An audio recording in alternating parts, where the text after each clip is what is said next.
Welcome everyone to the Path of Exile community podcast, Faded Connections, episode number 40. BalorMage and I are here today with This is Badger and ItsYoji from the fellow podcasting service Inspired Learning. And tonight we're going to talk about Heist League in all its beauty and its flaws, and hopefully give you a nice, pleasant listening experience, not only here live on the stream, twitch.tv/catmasterop, but also, of course, to the viewers of the VOD on BalorMage's YouTube, as well as the listeners to all the audio platform versions of this podcast. I talk a lot. Welcome. Who do we start with today? I think Badger is the youngest. You go first. How have you been, Badger? Yes, youngest goes first. I love this rule. It's good. No, I've been really good. Lately, I've been really good, like the past week. But the week before that, like I've pretty much written off from like streaming and playing games mostly. I think I played like 2 hours the week before last because I just had a massive throat infection. But that's totally gone now, so I can actually play the game, which is really good. Do you mean streamed 2 hours, or like actually didn't even actually played?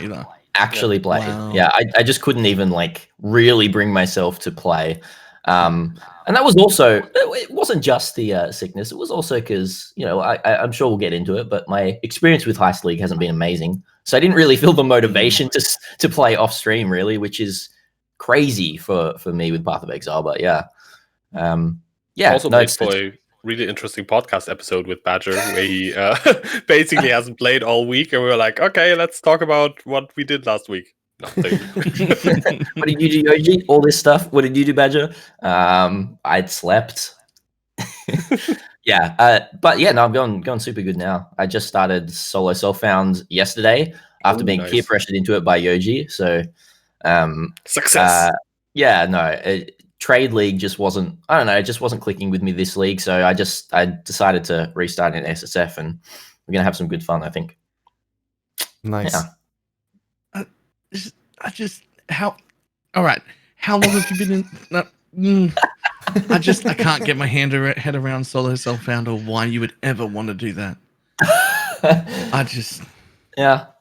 This league, it's really fun with, it's kind of like rolling the dice with Heist and Grand Heist, finding a cool replica unique and being like, whoa, okay, I can build around this, rather than just like typing it into the trade search window and buying it and, farming everything else up. And I don't know, like trade, this league just feels really, really different. And for some reason, I can't quite put my finger on. It's probably because I haven't been in Trade League for very long because I was sick. I just couldn't actually get into the market. I'm like, I'll just start again, have some fun by myself. So, yeah. Fair enough. Balor doesn't get it. I'm never going to get it. Well, but a lot of people arbitrarily limiting your fun based on what you can find. I would call it focusing your fun on what you find. It's funny that you. I mean, focused fun maybe, but only on what, not focused by you, because you only get to do whatever happens. Yeah. But I find that fun. That's exciting. That's intriguing to me. Yeah, it requires a lot more like creativity and trying to like roll with the punches and build around your RNG that you're gonna get. I'm gonna have to like do a month in solo self-found at some point just to figure it out. I think that would be really interesting to see someone who's like so far away from the SSF experience actually like dive in and try to make it work and see how it works. I think that would be really interesting. Like I do a bit of solo self-found at the end of every league, but it's literally for the point of writing guides. I do solo self-found because it's the only way I can reset my atlas. Yep. And then test a league start build or the atlas guide. I did 5 restarts the league I wrote the atlas guide because I had to keep restarting, and because I needed to do the atlas progression again, and I wanted to do it again and again and again and again until I made sure I'd ironed everything out and got the thing perfect. Otherwise I wasn't going to put a guide out. And so that's the only reason I ever use solo self-found. I mean, that is one of the coolest things that Solo Self-Found brought into the game, that you can actually reset your league in SSF over and over. Yeah. Before that wasn't possible. You just had your stuff, and either you couldn't reset anything. So I think the migrate reset is one of the coolest things you kind of like get out of SSF being in the game, even if you just don't play it. Yeah, it's very useful. I do wish I could restart. I do wish I could restart softcore sometimes.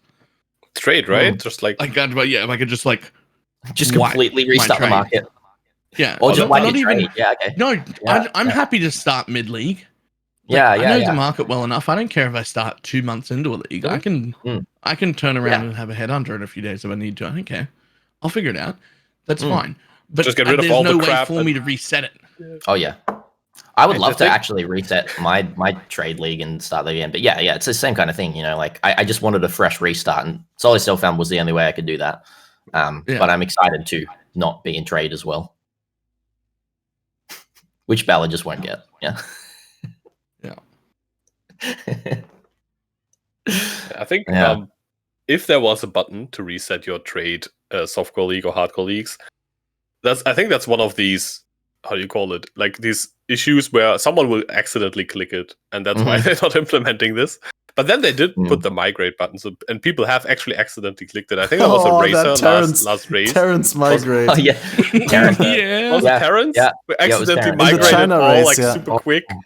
That was amazing. So sad.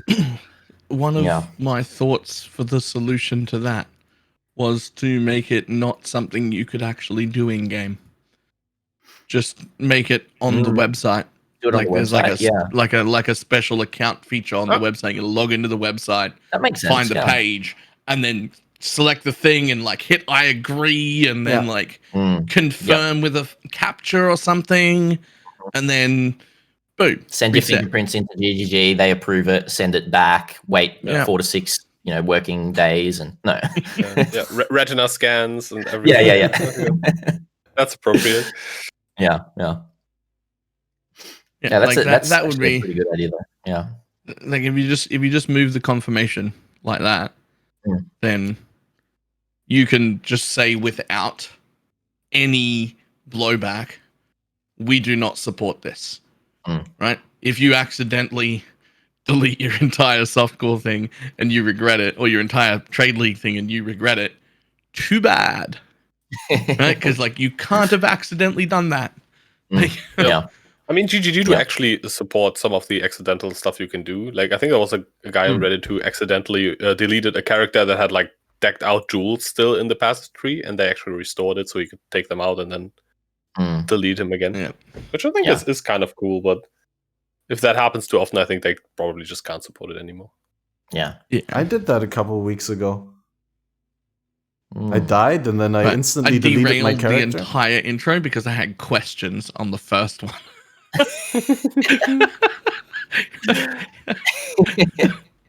Am I muted again? So sorry. I think that's muted. Yeah, I am muted. I just asked myself, am I muted again? Anyway. I was like, why are these guys not giving me an opening? I was trying to say something.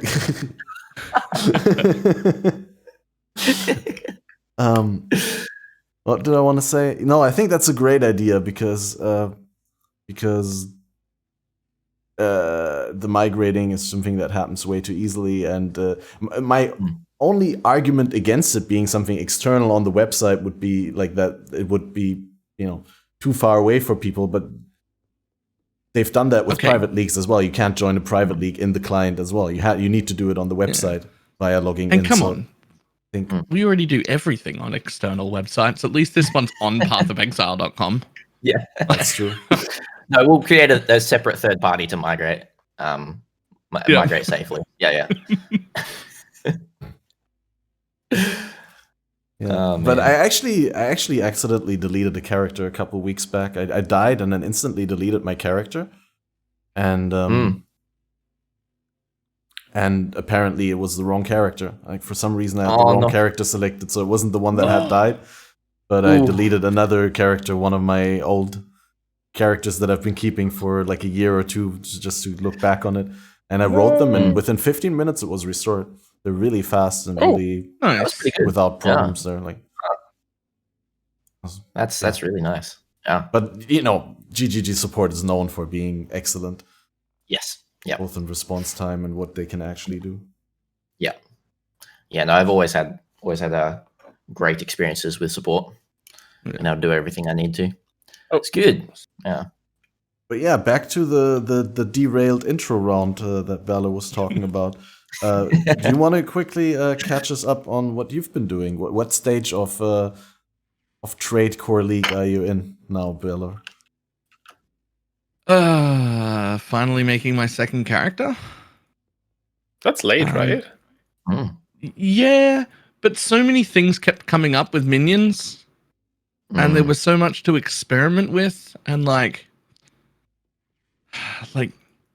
there's so much bad information about minions. I spend like 80% of my stream for the first like week and a half was just full of the same like 4 questions that were all wrong, that are just like things people were doing that just are completely wrong, and they're just so much misinformation. And because of that, I couldn't just say no, that's garbage, unless it was just a number thing and I could show that. Right? I had to test all of those things. Even though I knew they'd be worse, I feel like I can't sit there and be like, no, that popular guide you follow is actually shit, and here's why, without actually doing it. Like giving it a go first. Otherwise, I'm like, I was confident, but I'm not. Like, I don't feel like I can say that unless I've gone and run all of the tests, which meant there's been like so many respecs and so many different specters and so many different gem setups, and then I want to map on that gem setup for like, 3 or 4 hours to get a really good feel for it, and then change back, and there was just so much to do. That and the 2 sets of new specters we found back to back. The community jumped onto Syndicate operatives really quick. I found out about it the same day everyone found out about it. Like somebody found a Korean guy who had done it, and then last league, right? Showed it off to me and Ghazi and a bunch of other people all on the same day, and then everyone just jumped on board because Syndicate operatives looked great. Now everyone's playing. And then it was like a week later, I found the Frost Auto Scouts, and they're better, and no one's caught up with that yet. but they're better. They're pretty strong. Unless you've got like 200 exalts, they're better. Yep. Yeah, Ghazi said they're basically the starting option now, and operatives is like once you're like super decked out, then they actually outscale. You need the Frost Auto Scouts can't crit scale. Yeah. And because they can't crit scale, if you get to the point where you can do like double large crit clusters into 2 medium clusters, and you've got a Kingmaker on, and like there's crit everywhere, you can do significantly more with Syndicate operatives. But until you're at that stage, and most people never get there, and you don't need to complete all the content in the game, including tier 19 100% Delirious maps, the Frost Auto Scouts are just better. Where do you get Frost Auto Scouts? It's a little less DPS, but so much more clear, and they don't have like a weird positioning bullshit going on. They just do their thing. They're a lot simpler as well. I think that's like, you can't. It's easier to do them, play them right than it's operatives, because they also work with pinpoint support, which that's I don't want them to take away. I think that's not intended, is it? Doesn't it say it says work on the gem does not support minion skills. It doesn't work with anything. Here's the thing. It's not bugged. It's not a minion skill, right? And I'll tell you why it's not bugged. Because that's the minion's auto attack. And the skill it does, because it does a skill, that doesn't change. That doesn't gain intensity stacks and pinpoint in. Yeah. So it still does the big, like AoE. It's just the auto attack. We're only scaling the auto, even though it's a spell. It's set up as an auto attack, so it still works for the auto attack. So their auto attack is a spell because pinpoint doesn't support attacks, right? Correct. Okay. So their auto attack is a spell. I would argue that is supported then. Tactics are weird, man. Well, no, because a lot of things work like that. Like Flame Sentinels do the same thing. Their auto attack is a spell, Mobs can have spells as auto attacks, but those don't count as skills because it doesn't say spells, it says support spells, and then it says monsters skills. So it's tagged as a spell, but not a skill, whereas the backup thing they do with the big explosion that happens, that's tagged as a skill, and that doesn't get supported. But we don't care because Pinpoint's disgustingly good for the normal attack, so whatever. So they are kind of like Solar Guards, where they like mostly spam their good attack, which is the auto attack, and then sometimes they do like this random laser beam or whatever thing that which still does good damage, but because it's not the thing you're scaling, it's not as good, and then it doesn't clear very well. But they only occasionally do that, so it's fine. So it's kind of like Solar Guards, just stronger. Yeah. Really interesting. That's super nerdy talk, but where do you get these Frost Auto? What is it? What are they? Frost from? Auto Scouts, and they're found in Repository and Tunnel Heists. Oh, okay. So they're Syndicate bullshit heist vectors. Okay. They're the thief guys that shoot like blue stuff, right? Yeah. Red. Red stuff? Yeah. All right. Well, Strange, yeah. The beams, the auto attack thing is like red projectiles, but they are cold damage. I don't know why they're colored red. That's also weird. Yeah. Yeah, it is. Just play them cold to fire, so it's like in theme again. That's good. At least it's in theme, Yeah. So you've been doing all the Spectre testing, and now you're rolling your second build. Just to conclude that, did you say what your second build is going to be? What are you going to play now? Elementalist Auto Bomber. Elementalist, great. So non-crit Auto Bomber, basically. Yep.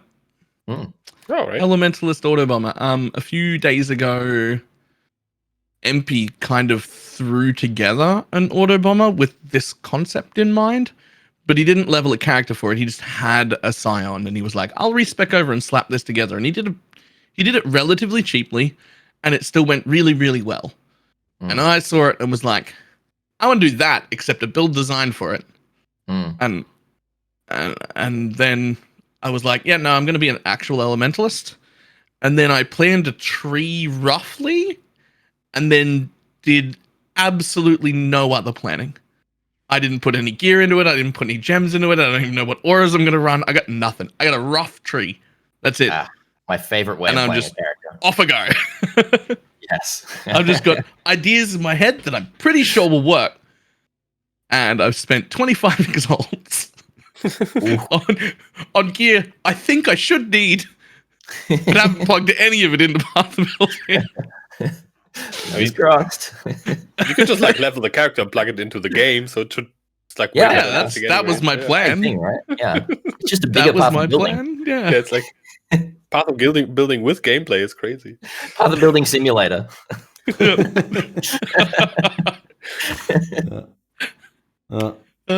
Just doesn't tell you any actual numbers, but hey.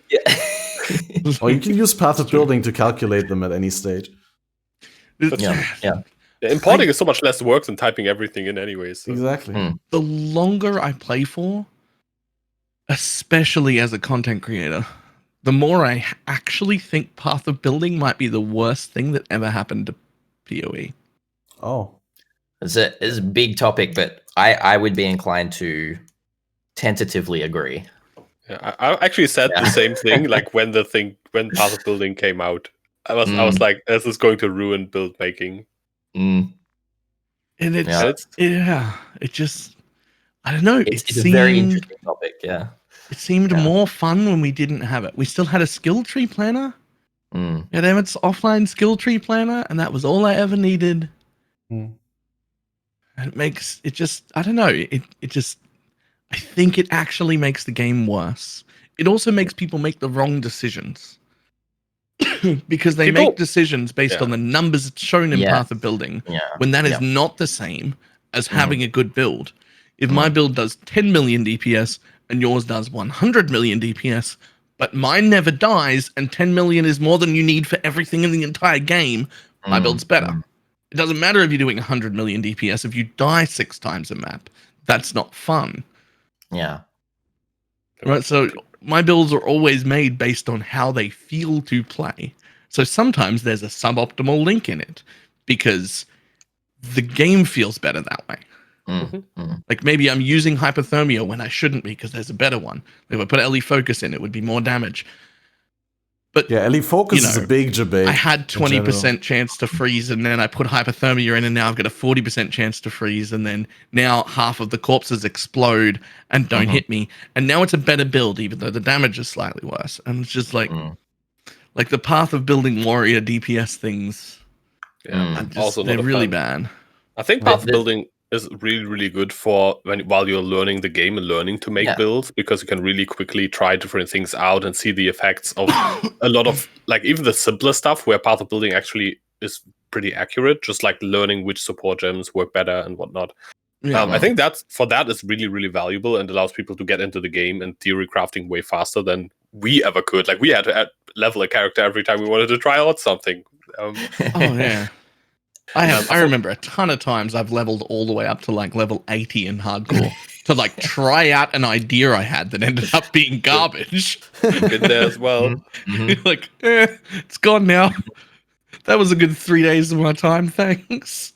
But I always had fun. And I was like, I learned something. Now I know this doesn't work at all the way I thought it worked. Occasionally I do that on a mechanic that just didn't work at all the way I thought it worked, and the entire build idea was flawed right from the word go. It was never going to work. But at the time, I wasn't a streamer. No one was there to be like, excuse me, your build idea is shit. Because they like to do that now. If I come up with a dumb idea that doesn't function, someone in chat will be like, excuse me, that's not how that interaction works. And I'll be like, ooh, really? And we'll go and look it up, and let's not do that then. Yep. Didn't have that. I just embrace that. I'm like, oh, really? That doesn't work? All right. Oh, well, we'll keep playing the build anyway. See where it goes. 2 hours later, turns out it absolutely does not work. Yeah, you're right. It doesn't work. Yep. Correct you are, chat. Yeah. Don't tell them, but they're pretty often not wrong. Yeah. I don't want to blow their heads up. Don't boost chat's ego, right, but like, quite often. Kind of true. Yeah. Those are very good points.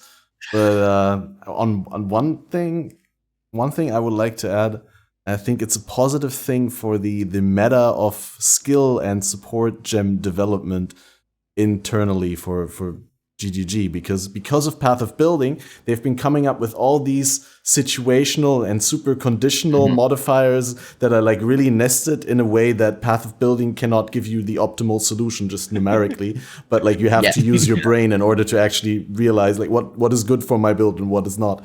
So in a way, it kind of elevated the skill gem meta. Yeah, that makes a lot of sense.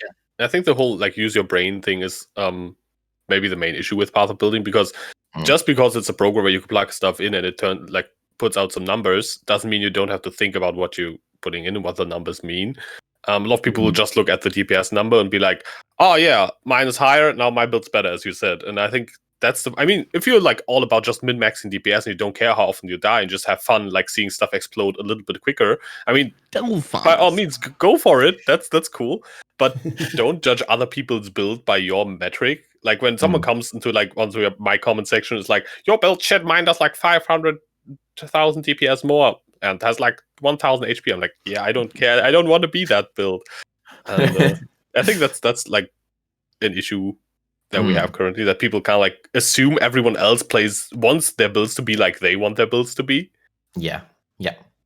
There's a lot of assumptions that people make that like everyone plays Path of Exile the same way, and that's just not true. The biggest thing with Path of Building for me that I always find funny is seeing poison build Path of Buildings that have like people look at the total damage of poison as like the DPS of poison and everything like that, because they're right, above and below each other. And I loaded, oh man, I've got like 40 million poison DPS, and I load the Path of Building up, and it's like it's got a 1.5 minute duration on poison. Like, in ideal situations, if you can stand still on a mob for 90 seconds, you got 50 million DPS. Never gonna happen. So it's pretty interesting. I love that one. That's a good one. Yeah. This is the episode of derailing. I love it. This is good. Yeah. No, it's good. Everyone provides a little bit of a reason to derail, and I'm sure Yoji is going to give us a nice derail as well when he talks about what he did for his SSF starter this league. Oh shit, we're still on that round, right? Yeah. Yep. That's the derailment What I'm saying. scale we're on right now. Yes. Yep. Okay. So yeah, I started off in originally in Ziggy D's and Taki's private league and played there a little bit, and I played a Fireball Archmage build that was really fun. And then after about like almost a week, I went to trade because the economy in the private league with the whole like exalt prices being so low and everything like being a bit scuffed was like really weird and really volatile. I made it super obnoxious to get certain items, so I just went to trade and bought like some gear, tried out the build, did Awakener to like see if the build would perform the way I thought it would, and it was actually pretty good. Like Archmage Ignite is surprisingly really good. And then I restarted in SSF for basically the same reason I think that Badger has, that he's kind of like felt that Heist. I mean, I wasn't bullied into it by myself, of course, but other than that, Heist feels, I think, a bit of held back then. I mean, we're like on the how many iteration of Heist right now, but the Heist version at the time I switched felt like really weird and unrewarding in Trade League because the rewards. Basically, if you run a Grand Heist, it's still like you just like look at all the reward thingies and type it into trade and see which is worth the most and grab it. And I don't think that's something I find particularly fun. And instead, I just like rather pick something. Oh, that's cool for my build. Or hey, I might want to play with that. Or might want to try that out. And then I just pick those rewards and or for the challenges as well. Yeah, and overall, I think Heist is really good for SSF because you get 5 links and 6 links super easily. You get lots of uniques. You have way more options than you ever had, I think, in SSF. I think I would even argue for how low investment Heist is, like brain power wise, you get more out of it on that level than Harvest, even in SSF. Because for Harvest, you actually had to like set up your garden, put in some effort in terms to of do thinking, stuff. For Heist, it's just initial like slap in setup, contract run, slap in contract You run. just walk into the contract and run. pick up the loot. You don't even have to fight anything. You just run out again after you get your first couple chests if you want to, because they're free anyway. Yeah. It's not that level of like I have to set up my garden efficiently and then I have to like think about how I have to craft and check out the mods and PvP. No, it's just like I run stuff, I get items, I equip items, I'm good. It's like super like simple fun, and I'm loving it right now. And I'm playing Domblo. I stole Balor's build. It's exactly the build. I was like, I would love to say like I put my own twist on it, but the only twist I have is like my gear's pretty crap because I'm SSF, and but I'll eventually get like a life on block shield. I've got some Shaper Scarabs lying around, and it's the Domblo build basically. I actually planned it, took it because it doesn't need clusters. You planned around it without cluster jewels, and cluster jewels are in SSF is like something you maybe get eventually at level 98. First cluster jewel I find in a map is 8-point minion damage jewel. So I'm now replanning it. I'm crafting that and replanning a bit because that's the hardest one to get. The other ones are actually more likely. Yeah, the mediums is super easy. And the life jewels I already have. Or use what's it called? The ghastly jewels as well. Yep. It's a super good point with Heist, the Heist mechanic that you made, and I think we share a very similar reasons of why we went to SSF. But like when I was doing like primarily Grand Heist, when I do them in Trade League, you know, I'd get to the end, whether it was like gems or uniques. What I find that the two most interesting things about the Grand Heist, because it's like lots of new stuff, you know, I'd go in there, I'd see all these new replica uniques, and I'd be like, oh, that looks so cool. That looks so cool. But then my brain, because I was in Trade League, it'd just instantly click, what is the most profit? And then I'd just pick that up regardless of whether, you know, I wanted to use that unique. Because I was like, oh, you know, that unique's kind of cool, but I could buy that for like 1 alchemy off the Trade League. You know, this one might be worth more. So what's the point picking up that one? And in SSF, that's just completely gone. It's like I pick up what I want to pick up, just specifically for how I want to play. So I think that's one of the main reasons why I'm very excited. I haven't even got to the end game in SSF yet. I spent like 8 hours yesterday just trying to grind for Lionized Vision Chest in Act 6 for my Herald of Agony, and I still don't have it, so I'm a little bit sad. Yeah, it's pretty sad, but I'm just gonna keep grinding. We'll see. That's the other thing with SSF. There's no like time constraint for me because I'm like I gotta get to the market and everything like that. I got to take my goods to the market and set up my stall. There's none of that. Is there no time constraint of pure boredom at a certain point? Well, I don't know. It really stretches it out. Yeah, whenever you get the card drop, it's super exciting, though. But it's really different in SSS. You get that Lion card drop, and you're like, yes! And in Trade League, you're like, Lion card, come on. It's pretty great. Lion card, my filter didn't show it. Yeah. Isn't there a card that also has just the chest as a reward? Isn't that like the vision or whatever it's called? Is there? Uh-oh. There's a card that just has the chest as a reward. I think it drops in like arena type tile sets. Don't tell me this. Yeah. Because you're right. The line you usually only found because of the jewel doesn't have its own card, while most of the other items actually have. Well, my reasoning as well is if I drop the bow and the jewel before I drop the chest piece, then I just re-roll into bleed bow. That's true. I've dropped the bow, so if I get the jewel, then I'm just not even going to make it to maps. Also, the boots are really fun for leveling. So if you're going to get the boots and re-level bows, you get the boots, Rain of Arrow boots. It's pretty fun. Yeah. That's good. That's pretty cool. Replica Rain of Arrow boots better though. Oh yeah. Yeah, I actually really want that one if I'm gonna re-roll. It's pretty cool. The Toxic Rain one? Yeah. I'm using those. Same thing but Toxic Rain. I can be Toxic Rain Caustic Arrow at the same time. Yes. Didn't like Catmaster make like this? Didn't you make this meme build that used the replica Lionized boots? I think it's like one of the most fun builds I've seen you play in a while. Just like some null circulation Omega meme brain build. It was. You probably can explain it way better because I didn't. Even I can quickly summarize it. It's like my second build of the league, just because I found a 6-link nulls inclination really early. I haven't played nulls in a while, and last time I played it, I did not do code conversion. So the minions did. I mean, for anyone who doesn't know how nulls work, nulls is a bow that triggers socketed minion skills on kill with the weapon. So you put like SRS and skeletons or something like that into the bow, and then you use a unique helmet called Speaker's Wreath that says minions hits can only kill ignited enemies, and you make sure that via elemental focus or whatever you want to do. I think most people would use elemental focus if the minions still do fire damage to prevent them from igniting. You make sure that they don't get the kills and you get all the last hits with the bow, because you really need to get the last hits with the bow, with skills from the bow, like because it says on hit with this weapon. If you use spells to kill or whatever, it doesn't work to trigger.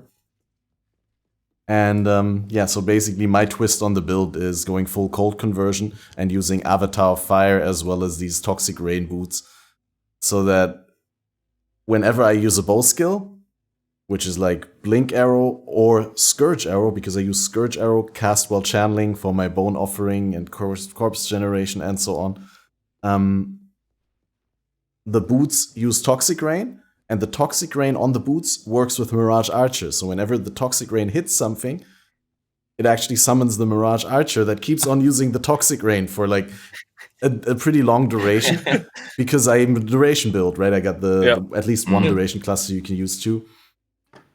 And I probably lost half the people in chat. Cool. But the Mirage Archers also do damage because you're a minion build, right? That's like it. Well, Mirage Archer is not a minion. Mirage Archer is just like a copy, not even a copy of yourself. It's not a minion. It's just like you're a damage, basically. It's actually a minion.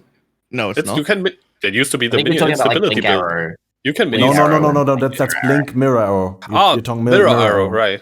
Yeah. Like Mirage Archer. Mirage Archer is the glowy green boy. Yeah. It's like the dude that shoots behind you, right? Exactly, like, and the thing is, what works with it is that when the Mirage Archer gets kills, you get kill credit, as opposed to like minions, right? So that's what's the cool thing about the build. I just walk around, the minions bring the things to 1 HP, and the Mirage Archer shoots out the Toxic Rains, and then after duration, the Spore Pods explode, and they deal fire damage, and then Cull. Yeah. Did you fire them? That's the best part. They don't even do the dot, right? Because your avatar fire. Yeah, because if they did the dot, if Toxic Rain would do the dot, I wouldn't get kill credit from the bow because the dot kills are not kills with this weapon.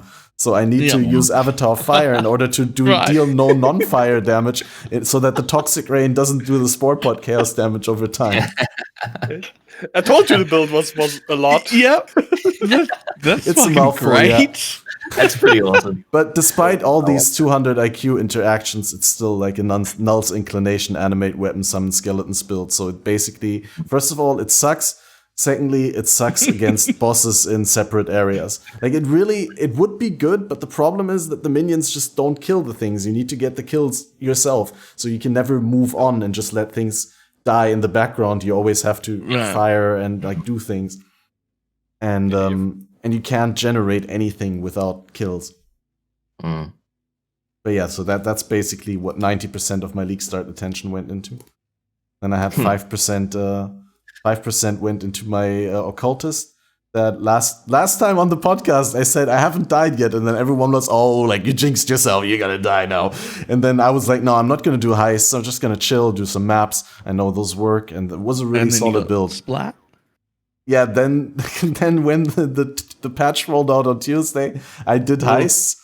Still not the super high one, like level 80 or something like that. And it was super funny because there was something else that like I got upset about with the game or something. And I walked into the room with the heist target and I cracked the glass. You know how you have to click the things twice. Once cracks the glass, the second one drops the item. I cracked the glass. The moment I cracked the glass, my client is like crack as well and frozen. And I'm like, dude, no, really. And then relogged, and obviously character was dead. So yeah, it was a fun ride. Yeah, that's rough. I mean, I would have loved to push it to 97, but the build was basically finished. It was really good. It got me started, got me a far way in SSF. So I'm grateful now. On to new projects, and the remaining 5% right now I'm putting into a strength stacking shrapnel ballista champion with the replica Iron Commander, and I tell you, it's not much better than the what now? So you know Iron Commander, the deck stacking bow, right? No, I understood all the words. I've just never heard them all together in a sentence. So yeah, the bow has a replica version that has strength stacking, and instead of siege ballista, you get shrapnel ballista maximum totems. And so I'm currently a champion with 1,477 strength, and that's actually a lot of strength for SSF. That's not bad. Yeah, I'm not even level 90 yet. It's okay. I was lucky. I had an elder chest lying around in my stash, like shitty base, like General's Brigandine or something like that. But it has a max roll, increased attributes, and +1 support gems, and fire physical taken as fire. That's not too bad. Slap some life on there. And it's usable. Yeah. I must admit, I looked at that bow, and it's the type of bow that really grabs my attention. Or like, I just love things that can stack. And I'm looking at the Dream Feather as well. The Dream Feather is really juicy. I did some crafting on that one. But I looked at the Iron Commander, the replica, and I'm like, this looks really cool. And then I just thought about it for a little bit, and it just seems kind of exactly the same as the Dex stacking version, which without so much investment, it's kind of just like average. It has one big upside. Yeah, because you get a lot of flat damage from the Iron Commander, right? Because it gets flat damage and it gets extra totems. You can use what's it called? Is it Iron Grip? Yeah, Iron Grip is increased damage. The melee bonus applies to your projectile attack damage as well. So it's kind of like exponential scaling in a way, because you scale two factors. You scale the base and you scale the increase. So like every little bit of strength I get, the previous strength is worth more. So that's the and also of course strength is added life, which is always nice. The life is great. Yeah. But the Iron Grip, that's the main thing that actually makes this one really good, and the main thing that makes it worse is that Shrapnel Ballista has a clear speed of like it's melee basically. Yeah, it's terrible, and also the fact that it does damage, but it's melee. Yeah, the fact that I'm not Hierophant doesn't help, because I have to put down every Shrapnel Ballista by itself, and I can place up to 10 at the moment, which is and it takes a moment. They actually place really fast. I got to 10 exil, and it's not bad. Yeah. Like, you can drop them really fast. And sometimes when I run around and clear, I drop 2 without even noticing. Like, sometimes you press the button a little bit longer than intended, you drop 2 instead of 1. But the damage just doesn't allow me to put on multiple totems, because that would be giving up a more multiplier and putting a less multiplier on, which is in total like just unacceptable. It's so much less damage.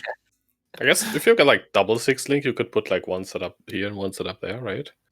Yeah, technically. You could have like a clear setup with you could also have, if you get the alternate quality, I think it's like extra chains or something. You get like 1 extra chain. Yeah, I heard that. And I put that on double totem, so you actually get like some clear out of it, and then you have like a full single target, point blank, whatever. I do have a what's the base of Alpha Soul? A Sinner Tricorn, though, with the Pierce enchant for Shrapnel Ballista. That's so also like really nice. 4 Pierce for clearing. That's okay. That's nice. But yeah, like you guys said, it's like basically another vanity project where, like, yeah, if you invest enough into it, it's going to be ridiculous at some point, but the clear is never going to be much more than average. And it's basically just another meme. Probably gonna one of these days roll like a Chaos BV or Archmage Hierophant, just to have like a really solid build that can run through maps and pick up loot, instead of like having to work for it and actually. Yeah, I mean, from what I've seen with like regular Iron Commander, you can actually make a very viable bossing build out of Iron Commander. Like, you wouldn't use it for clearing, but once you get to enough totems, if you have like a boss that allows you a little bit of setup, you basically kind of like a miner. You just place like your 15 totems, the boss activates, dead. Honestly, I've seen like lots of nice one-shotty type things with that. I don't know how the clear is. I never played the regular Siege Ballista, but I imagine it's a lot worse. Like, Shrapnel Ballista clear is actually sort of okay. Like, yeah, you said it's melee. I think the problem is that the totems have like a shorter targeting range than their actual projectile range. That's the problem. Like, when they actually have targets to attack, they shoot really far and they scale with projectile speed. The gem doesn't say it, but the range of the projectiles, just like with EK or Incinerate, when it was still projectile back in the day, scales with the projectile speed. Yeah, the totem basically thinks it has lower range than it does. Yeah, the totem thinks it's melee, basically, yeah. Yeah. But I think if you put GMP on Siege Ballista, I mean, it has 100% like always pierce, right? So you just shoot through stuff. I think that should be okay clear, I guess. Because it has like more than 1 screen range and always pierces. Yeah. But I must admit, I've never played a ballista build at all. I must try it at some point. Yeah, same here. That's why I was like, okay, now Replica Iron Commander, it's new, it's hot, it's fresh. People are not gonna come into my stream right away and say, what are you playing, shit build? But they're gonna wait. They look at it for 5 minutes and then they say shit build. At least I'm gonna say like, ZDPS. Okay, this might be a shit build, but at least it's an interesting one, which I think is always same as the last Knowles build. I was like, shit, this doesn't look like it's very viable, but it's definitely like really cool. Yeah, exactly. Yeah, I'm just on that train. I mean, I already had one really efficient build this league. Like, the getting to 96 on the Occultist was very satisfying. I actually farmed an entire set of gems from like 1 to 20 in like 2 sessions, basically, on that Occultist, because I had so much fun farming with it, and I wanted to put together my hungry loop for the Nulls build. So I basically am satisfied on that particular aspect of the game for now, and I'm fine with 2 meme builds, and then the next build will be something super efficient again, but probably for clear, because I hope if I can keep the Iron Commander alive, like you said, Yoji, is going to be great bossing. Yeah, definitely. And hopefully also maybe for heisting it was bad yesterday. But let's talk a little bit about Heist itself. Badger, with you dipping in and out because of your health situation and with all the league changes, was it hard for you to keep track of so many changes with like every day another patch, every week, different state of the league? Yeah. What, 4 versions in like 12 days? Yeah, it was, and that was the period that I was sick. So the little amount of time that I had online and interacting with my community and other people's communities and everything like that. Just the community at a large, really, like it was really difficult for me to keep up because, as a streamer, as an online presence, you get asked a lot of questions about this kind of stuff. And I just couldn't answer them. I just couldn't. It kind of feels like your job to know. Yeah, and so like it was really tough. And it's also been like I've usually had kind of miraculous performance over all leagues. Just like my computer has handled leagues really well and league starts and like no crashes. I've had like max 1 crash a league on like any league, and this league has been like really bad just in general in terms of crashes and everything like that, no matter the patch for me, which is really weird as well. So like I'm the first time that I'm actually having like a bad performance experience of Path of Exile, and I'm like, oh, I can understand this now when people talk about this. It's been a really, really interesting league, and my personal experience, and this is not like the league itself. I love the league mechanic. I love how much work they put into everything around it, but it's been my worst league personally, just because of, health, everything around that. So I'm just like taking it chill now, and we're going to do some private league shenanigans in a few weeks, I think, just to kind of fresh start. But yeah, it's been really, really difficult to get into Heist. Yeah, that's basically it for me. Yeah. Have you been doing a lot of heisting now with a fresh start in SSF? Is it like good? My goal was to get the Lionized Vision, and I still haven't got it. And so I've been like, I'll run all these contracts that I picked up in Mudflats after I get this Lionized Vision. Whereas I probably should just run the Heist, and I'll probably get Lion cards quicker now that I'm 10 levels over the Mudflats zone. That might be. Or just get a Lionized Vision. I got a Lionized Vision for my first the Void this league. Oh man, yeah. Oh, the right before I went over to SSF, the first Lion set that I turned in was a Lionized Vision as well. So, I'm not going to get one in SSF, but I'll get it everywhere else. Yeah. Yeah, it's been interesting. Definitely. I tell you what, I'm really looking forward to next league. That's my take. Man, I'm gonna go really hard on Trade League, like the hardest I've ever gone, which is gonna be super fun because I know how to go hard on it, and I want to just like see if it feels good to kind of jump the market again. We'll see. Yeah. I so much love the idea of heisting. Like I really wish it was like a super pog thing. So, okay. So I decided when I was going to make this new character that I was going to level it in heists. So I spent about an hour getting boosted through the story. We got 2 Katava 5 at level 2. Amazing. And I was like, I'll stop there so I don't get the res penalty. And we'll level in heists. 6 fucking hours later, I was ready to go to Act 5. Act 6? And all I did was just straight chain heists for 6 hours. Was that before or after the XP buffs? That was like 2 days ago. It was before, after. After, yeah. Oof. It's so bad. Was it better before? No. Because I heard it was good for leveling, I thought.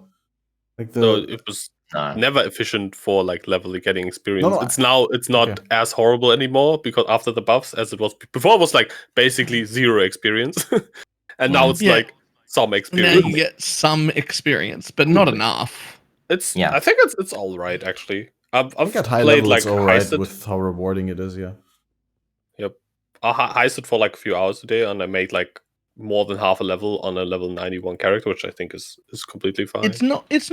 It didn't feel too bad on my actual high level character, like XP wise. Exactly, that's what I'm saying.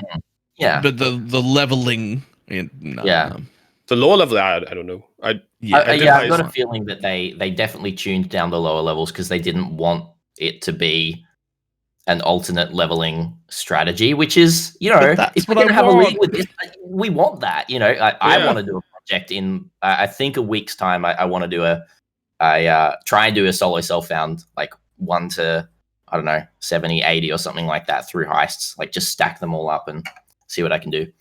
Because every time you level up as well, the shop restocks. And you'll never need the whole vendor worth to level.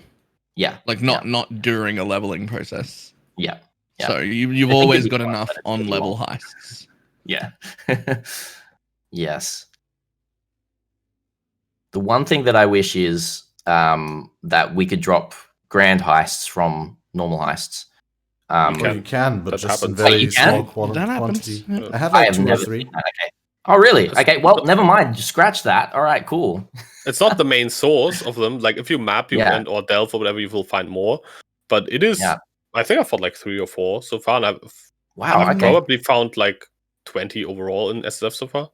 But I've done a lot of contests. Is probably the same.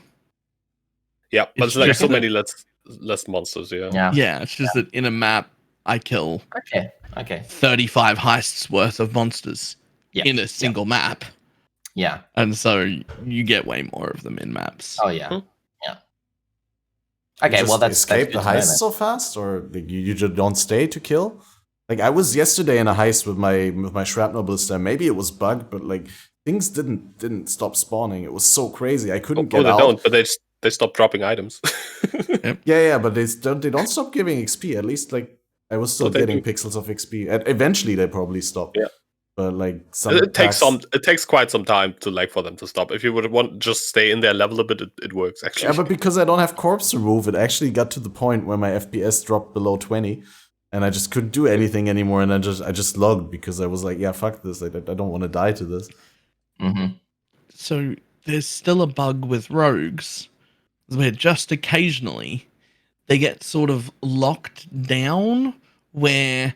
Or like the buttons lock down, like you run up to a door and they just teleport to the door and start opening it without you pressing anything at all. Sometimes, yeah.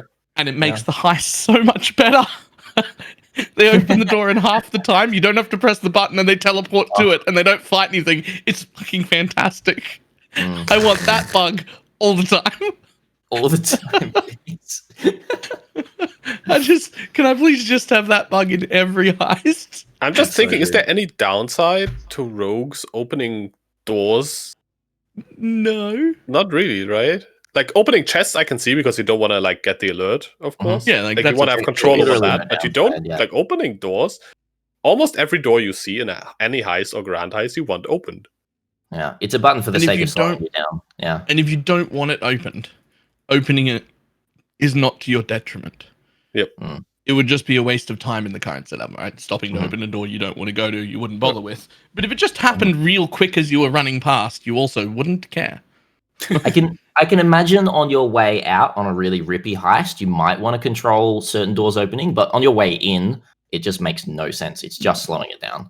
On your way out, like it would kind of suck if the door auto opened and then you get that massive barrage when you're maybe like fighting another enemy or something like that, if it's like super juiced or something. But I can see the argument there, but on the way in, there's really no argument. It's like, the doors should just sometimes open. You have these huge formations forming in like a side room that you've already cleared, and you're like, I'm just not opening that. Who cares? Like, bye. I can imagine that. Army of guards. Bye. And yeah, I can see that, but yeah. I don't know. I think, like, for my personal experience currently, I feel heists are in a pretty good spot from what I want out of them. My main issue with heists is the whole like finicky rogue AI. Sometimes, like when you run up to a door and you're like, "Open this," he's like, "On it, boss," and then it goes in and just like, "Oh, a mob, oh, a butterfly, whatever," it runs off, and then you have to go back for the button to respawn, so you can press V again, and then that's like my main issue currently. I think the difficulty level is maybe also a bit rippy. If I was playing hardcore, I would be like, okay, you just like do like one misstep and you're dead basically every heist. And I wouldn't want to do that in hardcore. But from everything else, I think it's rewarding enough.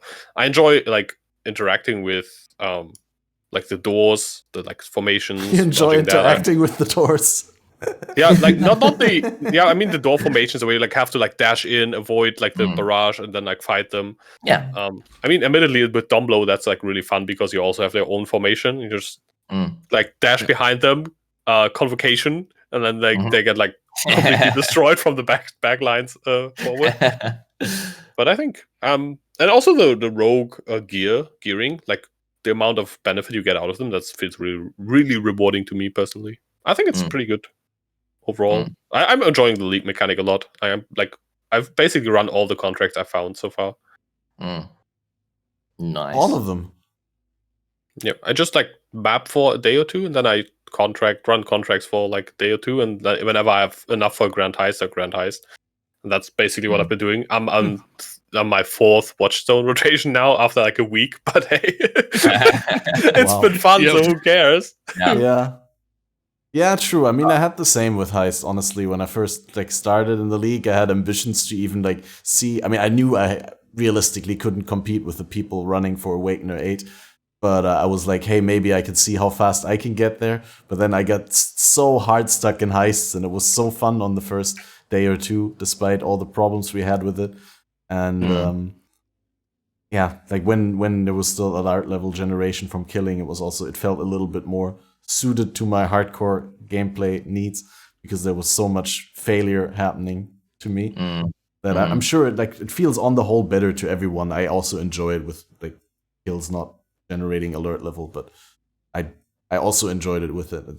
I like these punishing mechanics, even though it was a little bit bullshit. But like my biggest gripe with Heist personally is that the voice acting is so awesome, the lore expansion is so awesome, like thematically it's so great, but it's just the gameplay loop feels it's not different enough from the base game or other existing side mechanics. It feels like it's just another linear dungeon to walk through, kill monsters, and pick up loot, or what feels a little bit too free in my opinion. And I know I'm gonna get hate because people love their very rewarding league mechanics, but the way out is super risky, right? Yeah, the way out is, and that's what also feels so engaging now. Why I still play so much is that the way out is super exciting, and for some builds harder than for others. Yeah. No, I agree with the way out. The way out is great. What was that sound? Wait, can you hear that? Yeah. Yeah, it makes like swing. Oh, Yeah, hang on, that's swing. me. I'm sorry. Nice. Where's my? I didn't realize Balor that was practicing coming through his chat magic under the table. That sounds wrong. Wait, how is that coming through the... With his magic How wand. the hell is that coming through the microphone? All right, I'm just going to turn that off real quick. Yeah. There we go. I said that before on the episode last 2 weeks ago. I would have liked it if it was set up a little bit different and a little bit more complex from the get-go, where, you know, not a linear dungeon, but you'll have like a big mansion with like different routes that you could take, and the guards also take different routes through different rooms, so that the whole alert level generation thing would have been less awkward, because you would have had a real option to avoid them. Like, avoiding things just felt impossible, either like between clunky and impossible on release. Just with these tiny doorways and the tiny rooms, and you have like a guard patrol that takes like half the space in the room and like walks in this tiny circle in the room. Like, what are you gonna do? Like, I would have liked it if they really doubled down on the sneaky theme and maybe gave us also experience for not killing monsters instead of killing monsters or something like that. I don't know, like just a little bit more in depth with that, and less of a linear thing. More interactions with the alert level. That would have been great. To give you my quick rundown of.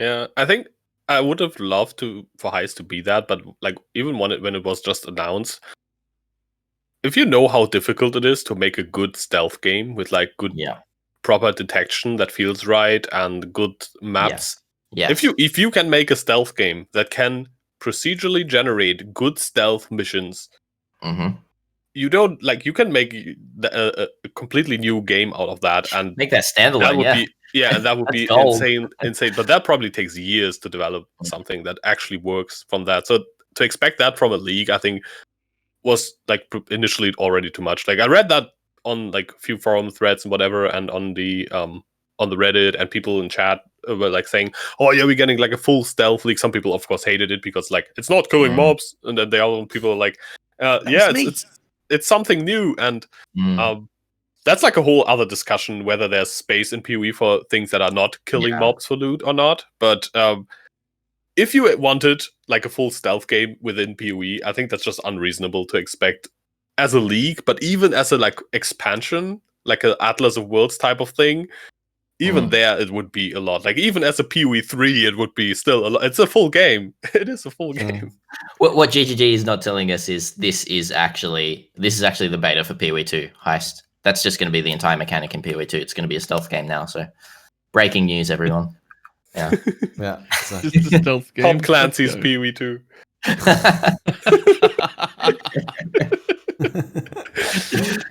Oh dear. Yeah. No, I mean you got a point there, Yoji. That's true, but I still feel like that there's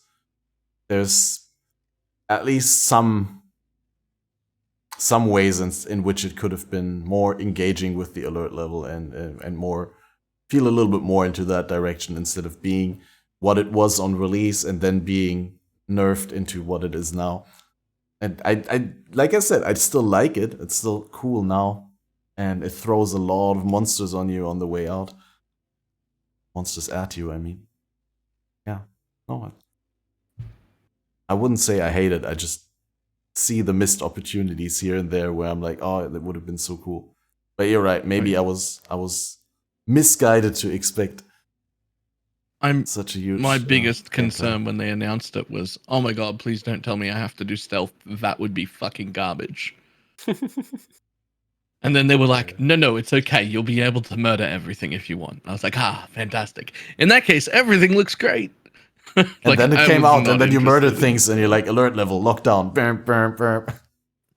But even then, there was still the alert level, the strat where you would increase the lockdown time and everything. There were ways around it. I think if they just let the initial version sit for a while, people would have figured out how to run that and be fine. I mean, yeah, that's true. If the first heists you started running dropped level 1 and level 2 required gear for your rogues so that you could gear them, that might have done a lot. That might have done a lot to help.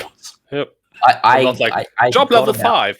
Yeah, I got about 10 to 15 pieces of gear that were all level 4 to 5, like initially, and that just like kind of ruins my day 1 to 2. That one thing on its own is responsible for a large portion of the negative reaction. Because it's all been downhill from there. There's no gear that requires level 1 or 2 in any job. There's only level 3 or higher, right? But there should be. There's level 2. There's level 2. And there's 2s, Yeah, level 1 doesn't make cloaks, sense because right? Or every slot. Amulets or whatever the trinket amulet. Yeah, also the weapon thing, I think. I think a lot of stuff can be level 2. Yeah. But basically, you had to nearly max out your rogues before you could even put gear on them. Yes. And if we could put some gear on them at level 1 and 2, I think that change on its own, if it was there at launch, would have severely changed the reaction. They wouldn't have had to overhaul the entire thing like 4 days in if we just got rogue gear. Because the people that were up far enough in front to get rogue gear before the rework were already like, actually, the mechanic's really good and fun. It's just that it really sucked to get here. Like, it sucked to get here, but now that I'm here, it feels great. And then they're like, okay, we'll take all of that away, and then we'll figure out what to do in the next like 10 days to fix it up. But really, reaction to all the negativity, But really, the overall design just on the first version was actually pretty decent. Like really good if you had even just okay gear on your rogues. But we couldn't get any gear. It was all job level 5. That was the gear progression was bugged, and I think if basically you take all the QOL stuff that we currently have, like from all the patches, like all the bug fixes, everything that was not intended and not working, all the story missions and whatnot, and put it into the first version, I think that would be my favorite version still to play right now. Because then initially you would kind of like only maybe be able to open like a few chests and like one reward room, and then once you gear up, you actually get to open more. Now there isn't really that much of a progression outside of Grand Heist, where you like if you have a huge Grand Heist with like 8 or 10 reward chests, if you're don't have geared up rogues, then of course you can't open them all. But once you do, you can. But in normal contracts, doesn't matter. Yeah. Yep. It's been interesting. Oh shit. Oh shit. Oh. Can you still hear me? Yes. Yep. Okay. No, that was my preamp that fell down. Oh. I thought you spilled something. I didn't hear anything. No, it's just a plastic box falling down. I think 90 centimeters. That's okay. Okay. Yep, that should be fine. We can still hear you, so it's working. That's good. Yep. How do you guys feel on like the fact that? I mean, we already covered that. It was just a lot of changes, that, especially with the gear. At first, we didn't get gear for low level, and then the people who did invest into gear had their gear nerfed essentially by GGG, like nerfing the different mechanics, because you had the rolls on gear where you had a chance to not generate alert level on killing something, for example. Like those rolls were completely devalued then, because obviously that didn't generate anything at all anymore. And then later on, also the mods that made the lockdown timer longer or the alert level generation lower also got nerfed. Yeah. That's a little bit sad. I think that just showed how rushed the patch was. Yeah. That I forgot to take that out. Yeah. That was quite funny. Yep. I fully expected GGG to pull like a delirium, but like just like, nope, this is how we intended the mechanic to be. Screw you all, live with it, and we're just fixing the bugs. That's what I expected GGG to do from the reaction of the people. Very and what I wanted them to do. Yeah. Yep. Very confused. Yeah. And because in delirium, I was actually could have understood if they changed some things. Maybe not take away the timer, which a lot of people demanded. But I could have understood if they were like, oh yeah, we're decoupling cluster rules from delirium. Like, who cares? It's just like the passive pre-delirium. That's nothing to do with each other. I could have understood that, for example. But they were doubled down and they were like, no, this is a delirium thing for us. So I fully expected them to be like, this is the heist that we envisioned. Screw you, live with it. We're fixing the bugs. We're putting on gear progression and everything, fixing everything. But that's not going to go away. And they were like full 180. Yeah, it was interesting. Yeah, super interesting.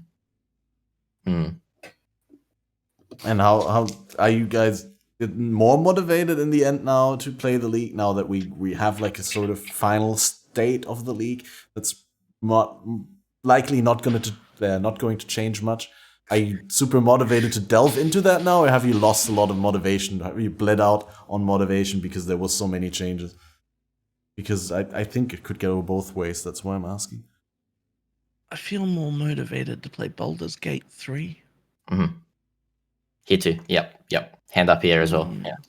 I am, in all seriousness, like my motivation of Path of Exile is at an all-time low with this league.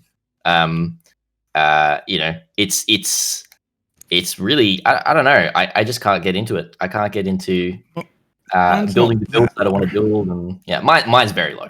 And it's not as low as that was me last league. Yeah. Last league, I literally spent the last 4 weeks of the league playing League of Legends and finding that more fun than PoE. Yeah. I'm not there this time. Maybe I'll jump over. We'll see in another 4 weeks how far that. We'll see. But like this is it.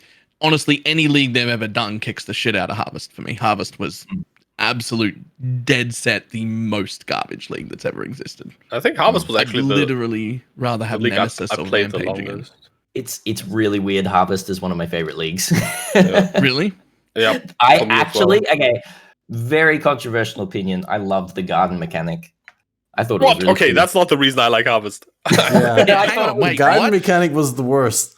Yes. Hang on. Even the people who liked Harvest just liked what they could get out of it, not the actual garden. I can't defend it.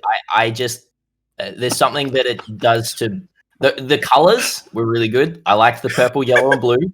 Okay, I'll give you the color. yeah, They're good. the colors were awesome. Yeah.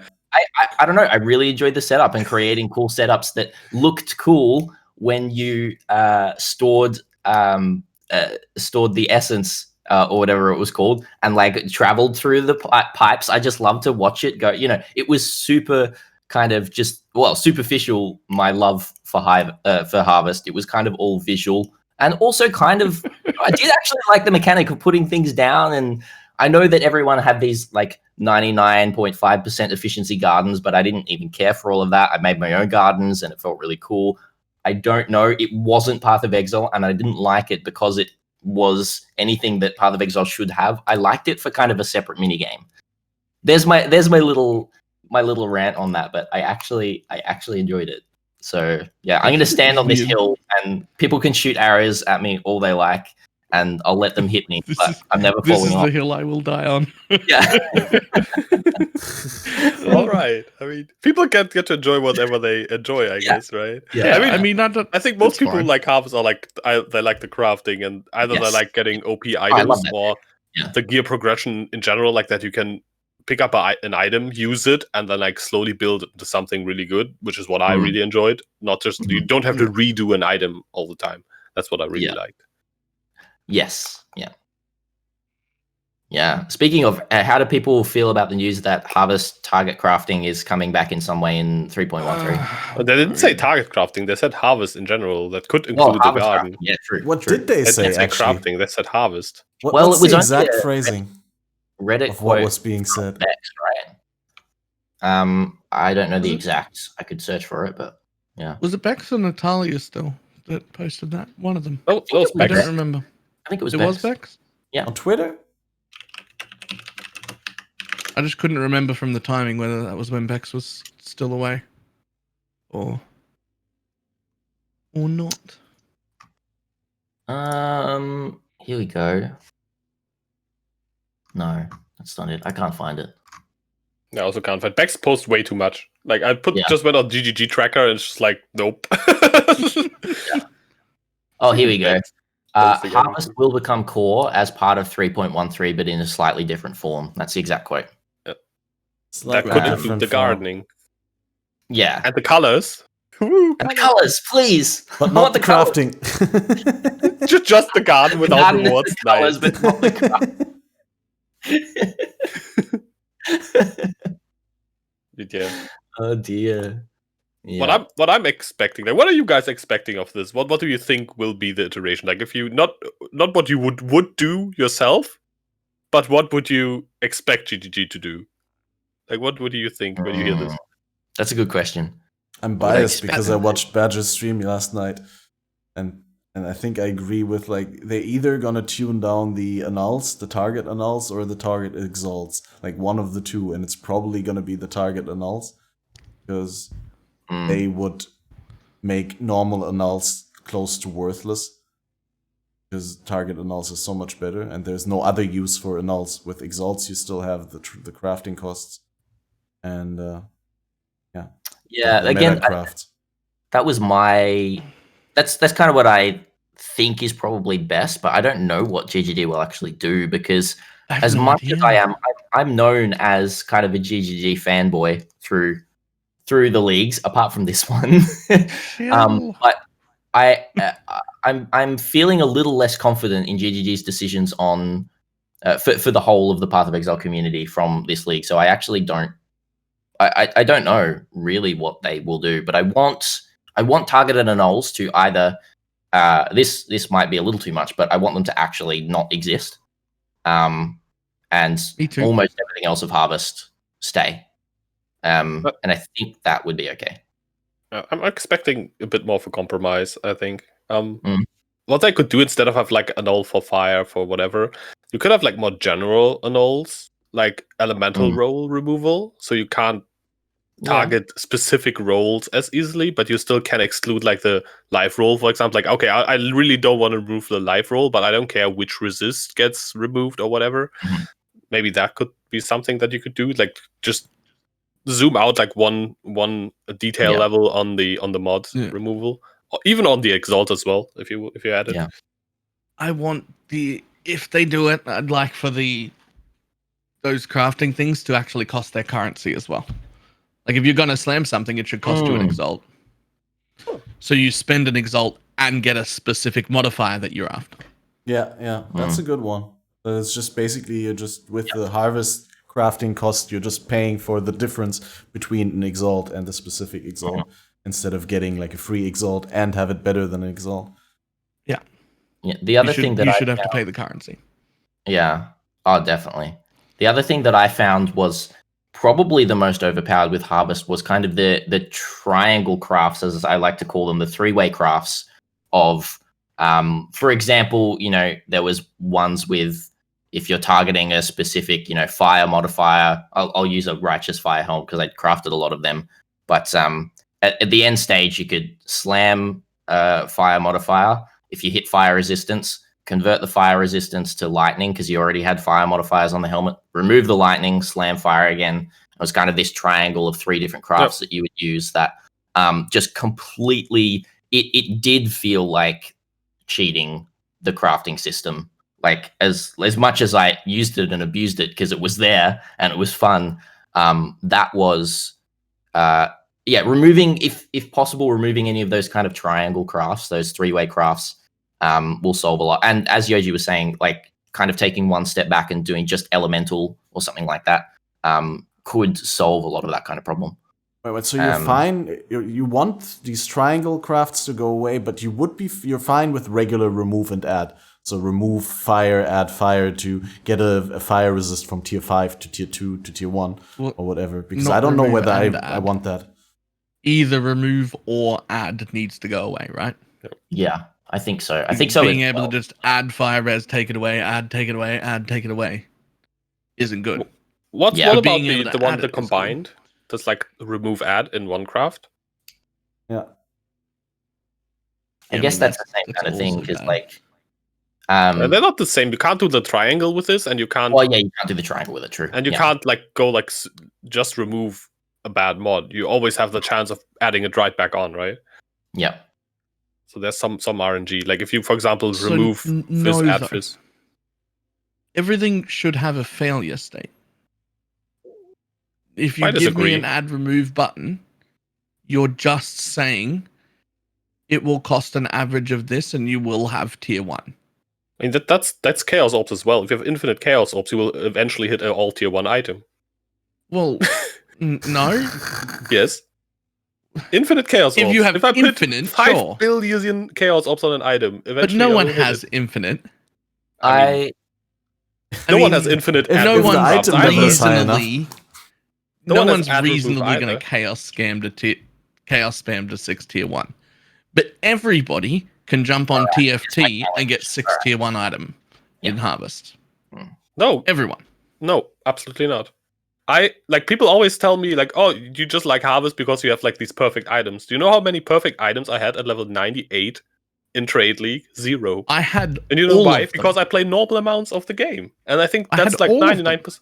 Yeah, that's because 99% of people, or 99.9% of people play way less. And those annuls, they were quite rare unless you're farming a lot. I mean, they were 4 chaos. Yep. That's what they were worth. But you have to get the base. This is bases the problem, were actually really expensive in Harvest, right?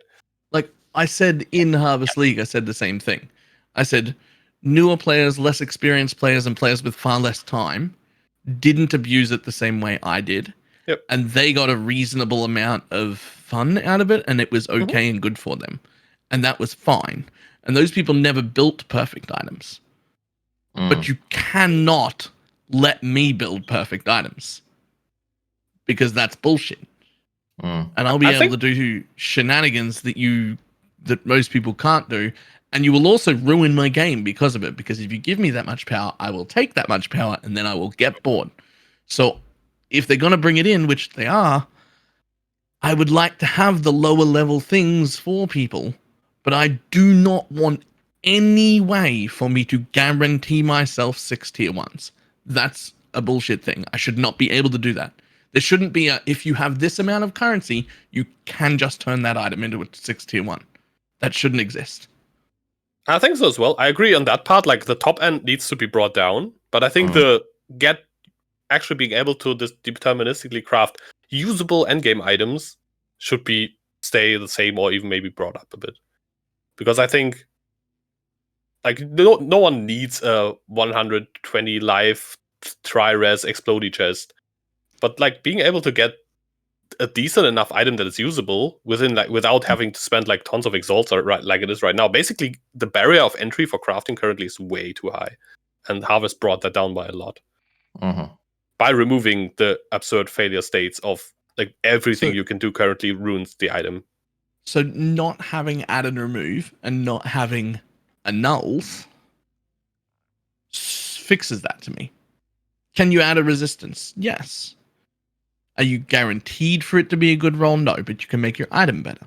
This gives you low and medium items. This gives you low power and medium power items pretty reliably. But it doesn't let me guarantee the top power items. Right? Like that's still going to be incredibly rare. And I still need that chase. That has to happen. Those chase things there still has to be items for me to buy or make that are worth 50 to 100 exalts each. That people look at and go, that's disgusting. What the fuck is that? That has to exist for me. Yep, or I'm going to run out of things to play for in 2 weeks. But I don't want... I want less time oriented people, less experienced people, and newer people to be able to make okay items. Because you can do the entire game on okay items. You do not need... You never need the kind of power that was in those items. We've never needed that. It's way too strong. Like everyone knows, we way overpower content. So we want, but so to be able to make reasonable items to use yourself, 100% on board with. But giving me any way to guarantee perfect items, I think that should be off the table. Like that shouldn't exist just at all. Yeah, I think what about, just throwing this in there, that the idea that harvest crafts, however they are implemented, are their tiers that they can roll are based on the eye level that you obtain. Well, it kind of was like that in Heist, but kind of not. But like more so, you have to do higher than 83 maps to be able to roll 83 mods or something like that. You have to do. You have to get like an I-84 type of craft to be able to craft I-83 tier mods or anything like that, or buffing up the high end. However, in a trade league, like I've seen this talked about a lot, like then it's just going to become the meta to farm those like crazy. Then what's going to happen is more people are going to be farming them, and then the price is going to drop on them because more people are farming them. This is a big comment, but I think the problem is trade is very difficult and almost impossible to balance in a sense of deterministic crafting. And I'm going to put that there and see how that sits.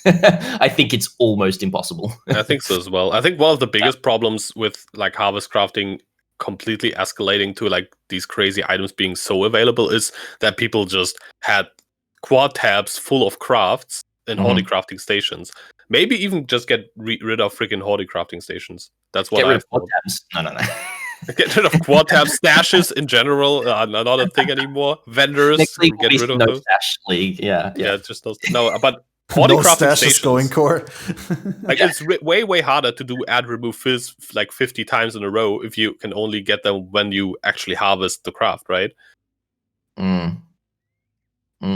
then that eliminates that is a chase of Trade League, and I get that chase because I was there in Trade League and I enjoyed that, and it was very exciting to be able to store my crafts for later times, to be able to store crafts for a fun crafting session. You know, I get that as well. That's good for SSF. I don't think it's good for trade. Because what I did in Harvest, I SSF'd the crafts. I did not buy or sell a single craft. I think I sold like 2 crafts, but just because people were asking, do you have a craft? And I didn't need it. It wasn't just, it was like 10 C each. But I didn't buy any crafts because I felt that would get me to the point of like perfect items way too quickly. Even though I played trade, I did not buy any crafts. Sorry, that just popped into my head in the form of this YouTube memes, like YouTube comment memes. The Yoji, I didn't have any perfect items in the end of harvest. Also, Yoji, I didn't buy any craft. I mean, yeah, that is true. Yeah, that's true. It's true. But if people tell me I only liked harvest because I had perfect items, no. I didn't have perfect items because I purposefully made it so that I wouldn't get them, because if I would be in the same spot of like after 2 weeks I have like perfect rares in every slot, I would be bored as well. That's why I agree with Balor that shouldn't be a thing. But at the same time, first of all I didn't play as much, and secondly I gated myself like after week 4, so I decided I wouldn't buy crafts. If you don't buy crafts, it's actually not that imbalanced, because getting those specific crafts, like a lot of them, to get these tries, it's not that easy if you don't trade them. Yeah, I mean, sure, but that's almost the same as being like having a discussion about whether or not we're too powerful, and then you just being like, well, if you just like take one link out and just be in a 5 link instead of a 6 link forever, then it feels much better. So just do that. Yeah, but what I'm saying is it doesn't make sense. I want to take the 6 link away for everyone, basically. I want to say, like, why not just make it not tradable? Why not just make harvest not tradable? Can't make it not tradable. Like, I mean, remove the Hodicraft. They wanted it to be untradable, and we complained immensely. We'll find a way. But sometimes we complain and are wrong. Okay, quite often. But in this instance, I don't think we were, and I'll tell you the reason. Because what I had set up was, hang on, give me 1 second. I'll count them. Even if you don't take away Hodicraftings, like having like 50,000 of them is too much. Maybe let's have like one of each color or whatever. 62. I had 62 base items saved in a folder called Harvest Bases. There's 62 different trade searches to have 62 bases, which were going to take up 2 quad tabs. And I had them, and I was halfway through buying all of those bases because we didn't have hoarding stations, which meant if I wanted to make money out of crafting, I had to have every base that I could make a profit on in every form that could use every craft, so that I always had something to spend that craft on so that I could make money. So I had a full list. I've never heard a better argument against playing Trade League ever in my life. Like, what the hell? Like this basically, like if I ever consider like playing Trade again, I'll just like watch this part again. I'm like, SSF it is. Dude, I'm not gonna lie, I was okay with it because I knew that it would be me and maybe 6 or 10 other people that would go that far. And so I knew that would put me way in front. And so I was okay with it, but when they announced they were putting in the hoarding stations and you'd have an unlimited amount of them and we could store them forever, I was like, that's a way more approachable change. Plenty of other people can get into it now. Before, it was going to be me and 6 other people laughing at everyone because we owned several quad tabs worth of bases and understood enough of the general crafting involved to make a profit out of every single craft that comes up. And now everyone can do it. That's much better. I think so as well. Like for the overall economy, definitely. Yeah, like I know enough to be able to abuse the market like that, but I don't want that sort of thing to be the way to do it, right? Like I want to make that as approachable to as many people as physically possible. And so removing hoarding stations just puts you back in that position. And were I playing solo self-found, I would think that would, in my head, that would be even worse. I would need to find all of those bases, and I would still want to, because what if I don't have a base for a craft I want? Just use it on what you have. That's how SSF works. It's just wasted. Yeah. No, it's not wasted. You're improving your character at that stage. That's what ARPGs are about. They're not just about like chasing the perfect. Like people in PoE got so used to being like, okay, I operate my character like twice. Once when I get to maps, and then once perfect, or like once endgame gear, and everything between that is wasted. And I think that's a horrible state of the game. Like having these How few I played upgrade last steps. league, That's how without I the- play and trade as well. Like I upgrade maybe like each gear slot maybe like twice, maybe 3 times after leveling. That's it. And I think that's skeleton character I basically farmed with a skeleton character that I geared up at like level 64 and farmed like a mirror's worth of currency, and then I was like, oh, okay, now I'm gonna craft and purchase everything for this character. But like I was gonna make a comment on the different types of leagues and people saying like Harvest League is super awesome in SSF, which it really is. But the kind of mechanic that Harvest League is the kind of league that I really enjoy playing Trade League on. I really like making money out of slow decisions where I'm sitting there thinking about how to craft this item perfectly or how to do this mechanic perfectly. I love making money off the thinking slow side of Path of Exile. I hate a Zoom Trade League. I will play SSF in a Zoom Trade League way more over that slow stuff. And it's slightly kind of why I also love bossing in Path of Exile way more than like Zoom. Even though the bosses aren't amazing, I like kind of singular events where I'm focused attention and I have a kind of semi-determined outcome from that rather than just like zooming. Like, I don't know. I've never understood full zooming in Path of Exile. I understand it, and I understand how that is very enjoyable to some people. It's just not for me, which is really interesting. Again, it's just another thing. People really enjoy different things in Path of Exile, and that's one thing we really have to keep in mind.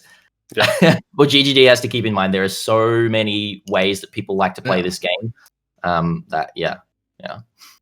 It's nice if you're experienced farming, like if you're ladder rushing, then it's nice to zoom.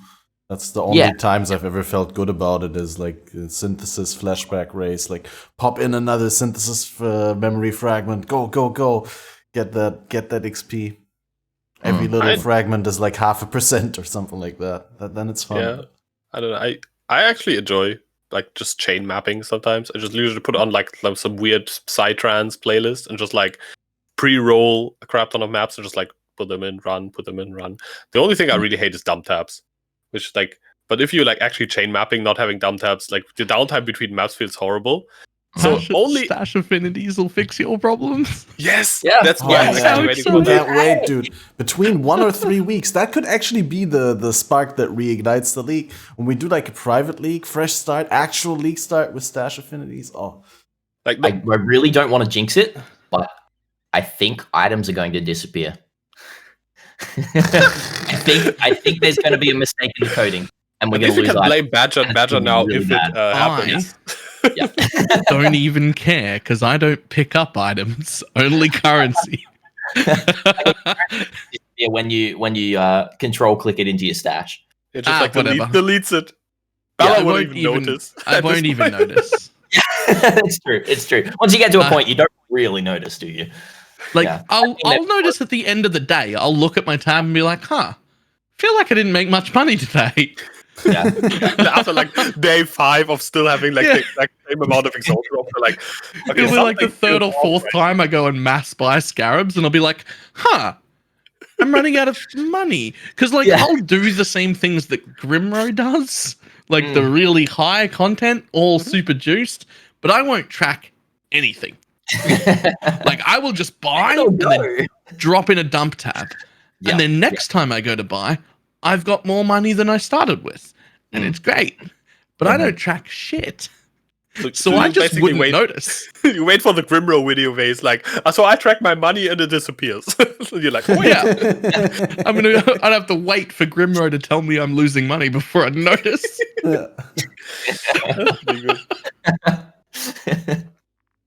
Grimro comes into your stream. Hey Balor, I've got a spreadsheet on your loot. For this. I imported your stash tabs into my program, and it tells me you're not making money, dude. Yes. Ignorance. We need that. We need that service. We need that Grimro loot analysis service. Yeah. That needs to be a thing. Yeah. I like, we joke about that, but again, like I also like being fairly ignorant in blissfully ignorant in how I track things a lot of the time. I'm just kind of like, I'll just do it and I'll see if I make money. There has been times where I've gone full spreadsheet mode and it's been super fun, but like that's really exhausting to me. It drains me a lot, Sometimes it's just like, it's fun to just kind of run stuff. Like that one time I ran 10 Uber Elders and got 8 jewels. That was fun. Yeah. Yeah. And I also had like whenever you have like these streaks of cool RNG or like just interesting RNG sometimes as well. Not even like the super profitable stuff, but if like something really weird happens where you like drop the same items over and over, I love it. It's just so it's so. Or you don't drop a specific item that you really want. Bated breath. My favorite one is when you want that 6th link or that 6th socket on a chest that's the only one on the on color. And so you've gone 5 off, and then 3 or 4 times in a row, it goes off color on the 5th one. You're like, that is so expensive. Please stop. It's rare though. Hey, I got a rare thing that cost me like hundreds of jewelers. You're like, great, now it's 6 reds. And then when you try to get when you try to get like the 1 off color on your like 4th socket on the freaking gloves, it takes like 500 tries because why not? Yep. That does happen. Yeah. But how do you feel on the pay to win scale of like stash tab affinities? Because to make like affinities feel really good, you basically need almost all the stash tabs, right? I mean, we don't know what categories we'll get. We don't know what it will only work with the. They said it will only work with the most likely only work with a specific stash tab. So you can't make your essences go into like a quad tab. You have to have the essence tab, and same for Blight, same for Delirium, same. That's what they said last up on the last. They said exactly the opposite of that. Yeah, exactly. That's what I also thought, is that they're exactly going out of their way so that it works with all the tabs, that you can like just, and then like you didn't even need a premium. You could just set a tab. And then it's a matter of what kind of categories, labels you have, like how many different categories, how many essences, currencies, crafting currency, blue currency, yellow currency, I don't know. Like how many subcategories, how many divisions do you have there? That's the big question. Maybe I kind of, what I heard is what Yoji's saying as well, but maybe we're wrong. Maybe I need to go back and look at some information. Wait, so two of us think it's one thing and 2 of us think it's the exact opposite thing. I think we're just not up to date, Balor. I think we're just based on the older statement, older announcement, and they probably updated, and we're like, because they probably feel pushed to release that relatively soon. They said they are working on it for like, it's more like weeks than months. So it's probably coming on somewhat soon. I think the stash tab folders is coming first. What the announcement said, where you can like group your stash tabs so it's like easier to navigate. That comes first, and then the affinities comes later, because they want to make sure that the thing that Badger jinx does not happen where you delete your items. Well, it's something that they brought up as well. Like they specifically said, we want to make sure this works 100%, because there is a potential that things can really stuff up if we want to make sure that your items disappear 100%. Yeah, exactly. Yeah. No, but like the one thing I do know is that like you're not going to be able to auto sort like your rares or just like base items or anything like that. That's all just going to be the same. It's those either like stackable currencies or league specific currencies and fragments items and whatnot. Which will auto stack. But I thought they would only auto stack into their specific stash tabs. But then also that does seem. For me, I've now got them all, so I'm fine with that. But that also seems really stupid for the people that don't have that. And I also know that, like, it's a big thing in Path of Exile that the money that you spend on the game is the same everywhere. Like, it's the same amount of currency. And for countries that the earning wage and living wage is both lower, like Path of Exile is way more expensive to invest money into. Like, there are certain countries where it's you earn less, but you live for less as well. And I've had this expressed on stream as well. Like it's almost impossible to purchase anything in Path of Exile, just in terms of viability for living expenses, which makes sense as well. You know, like some people, you know, it's just a thing that's unavoidable. But like having tab affinities only working for the tabs that are purchasable themselves, like the league mechanic tabs, that's kind of rough. But yeah, have you found anything, Balor? Or No, I can't find it either way, but I'm like 98% sure that they said you'll be able to set any stash tab. Yeah, I'm 98% sure the other way as well. Yeah, like, I as well. I don't think we're going to solve this today, but I guess we'll just see. I mean, if it is the way that you guys said or heard or read or remember how it is, then I would be fine with it. If you can use non-premiums, even if you can, normal premiums are not that expensive. So if you can like set up a few normal premiums, I would be still already be on the fence, because it's such a quality of life and such a like playing speed feature that I find it really difficult to justify it if it's not working with the forced default tabs that you have. It just widens the gap between paying and non-paying players. Yeah, like by a huge amount, probably more than anything has yet. Maybe aside from the map and currency tab, which are also crazy. Yeah. Yeah, voices have been getting louder that demand like more tabs, because the game has exploded. Since like the 4 base tabs, it's nothing, and you get so many like little non-stackable things. Yeah, like it's terrible. Yes. I mean, I think I love the feature. Like I won't miss trying to like sort my stuff into the tabs. Yeah. But I think it also makes picking up rares even less, I don't know, less likely that people will still pick up rares. Like if it's the only thing that doesn't auto sort, why would you pick up rares? They're even more obnoxious than annoying now. And most like efficient players still barely pick up any rares. Maybe like some 86 influence bases, and that's it. I'm pretty sure Balor doesn't pick up rare items. Lord no. Yeah. When I do zoom in Trade League, I don't. I've got a very, very strict filter for that. It's rarely these days I do, but like, you know, if you're mapping at that efficiency, you just don't. And now it would be even less. The one thing I like to keep saying, and it can sometimes come off as just like a corporate shill kind of saying, but we also do have to remember that the grinding gear games, it is a business, and they have all the stats of how they make money, right? And economically, for them, you know, they're probably still earning heaps from having these base 4 tabs be the way they are, and introducing one extra tab will probably directly take a massive hit to their earnings, and maybe that will slow down their production of leagues. And, you know, like there's a lot in all of that that's true. We as players don't quite ever really pay attention to, because, you know, we just play the game.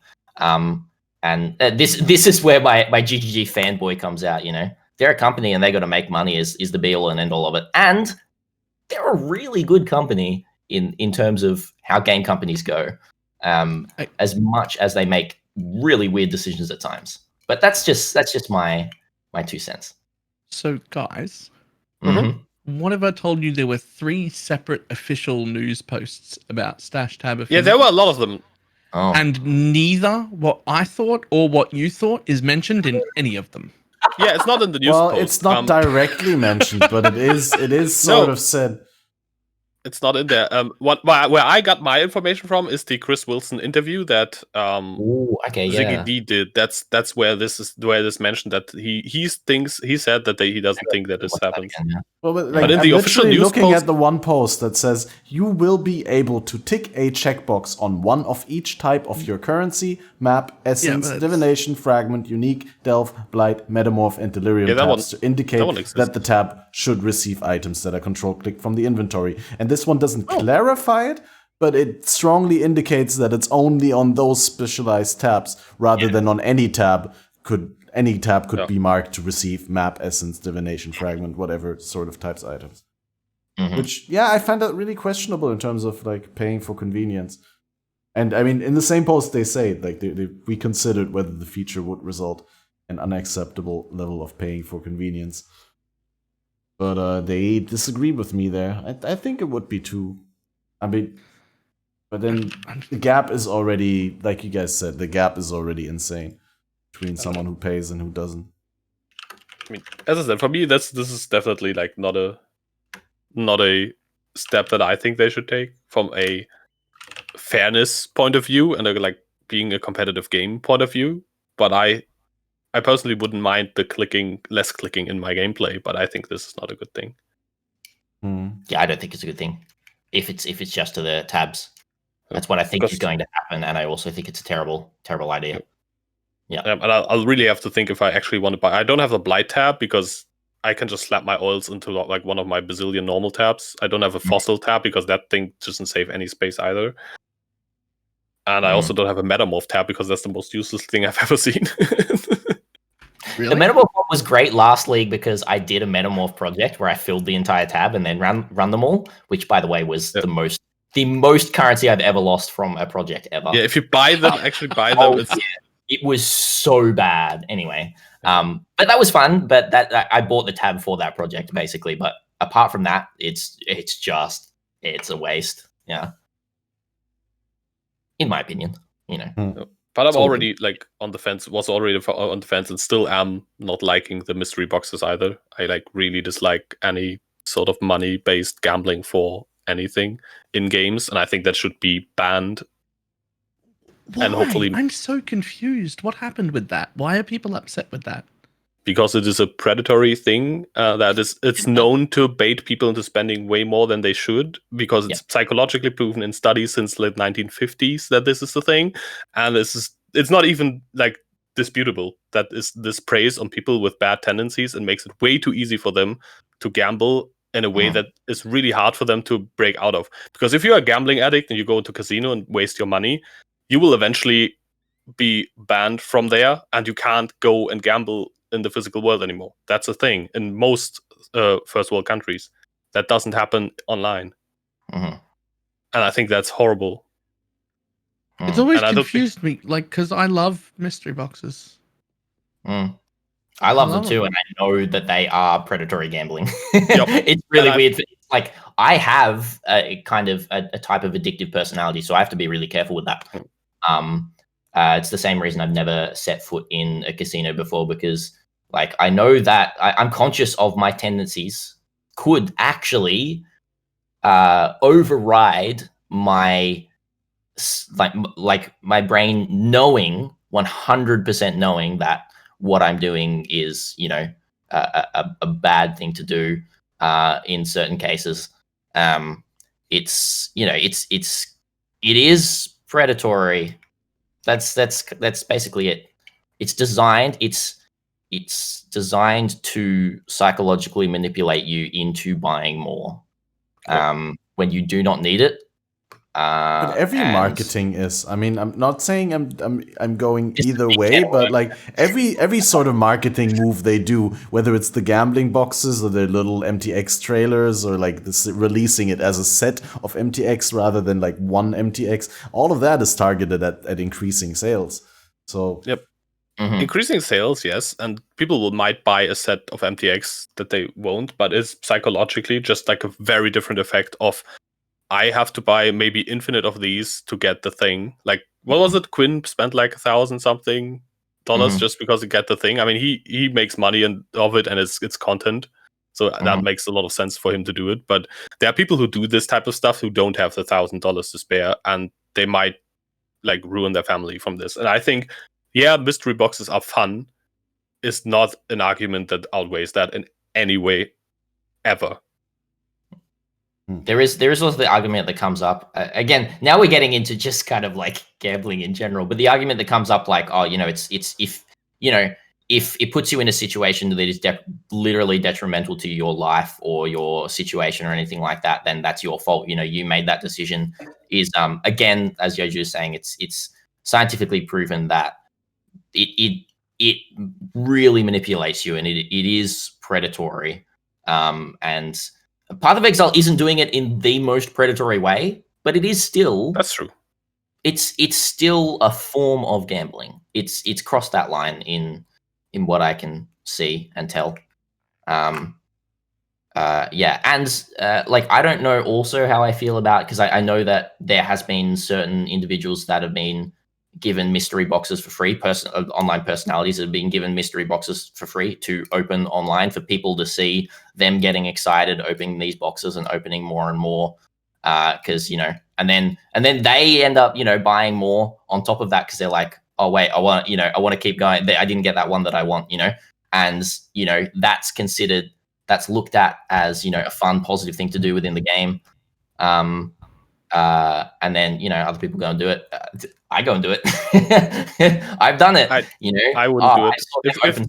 I want to chuck on a little bit and have a go myself. No, I've bought 0 boxes. I always well done, sir. I always like try to find something that I wanted to buy anyways when there's like you get a free box with a thing, because it's like there are some things on my wish list that I would buy anyways, and if there's something on sale that I would like to buy for a future character that I have in mind, and there's a free box with it, I sometimes like try to match that up if it makes sense.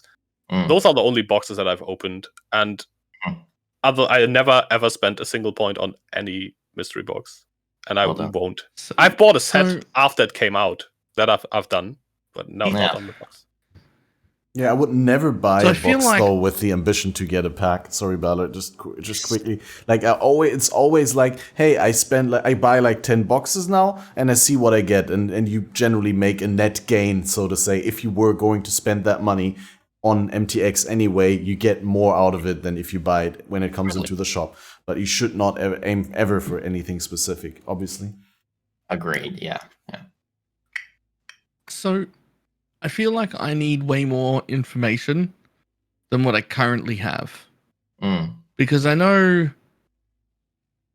that addiction stuff is real and a problem. But I also know for sure that nothing GGG is doing is intentionally predatory in any nature. I disagree. They just wouldn't do it. They're not that kind of people. I completely disagree. The entire free-to-play game is predatory. The important part there is intentionally. No, they know this. If they ever looked into monetization models of video games, they have to know this, or they are incompetent. So they do know this, and this is predatory. I'm like giving them no out here. This is ridiculously bad. I almost quit the game over this.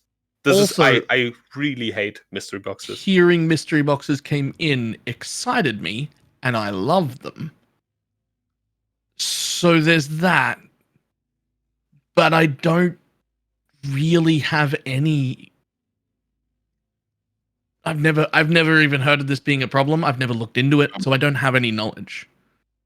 And so I feel like I just don't have the information that I need to make a call on that, and wasn't even really aware of what people's problem was with it until now. A point here in this that is in favor of what Yoji's saying, is that I've had multiple people tell me that they've emailed Grinding Gear Games to tell them to disable loot boxes on their account, and Grinding Gear Games has been instantly, yep, sure, we'll do that.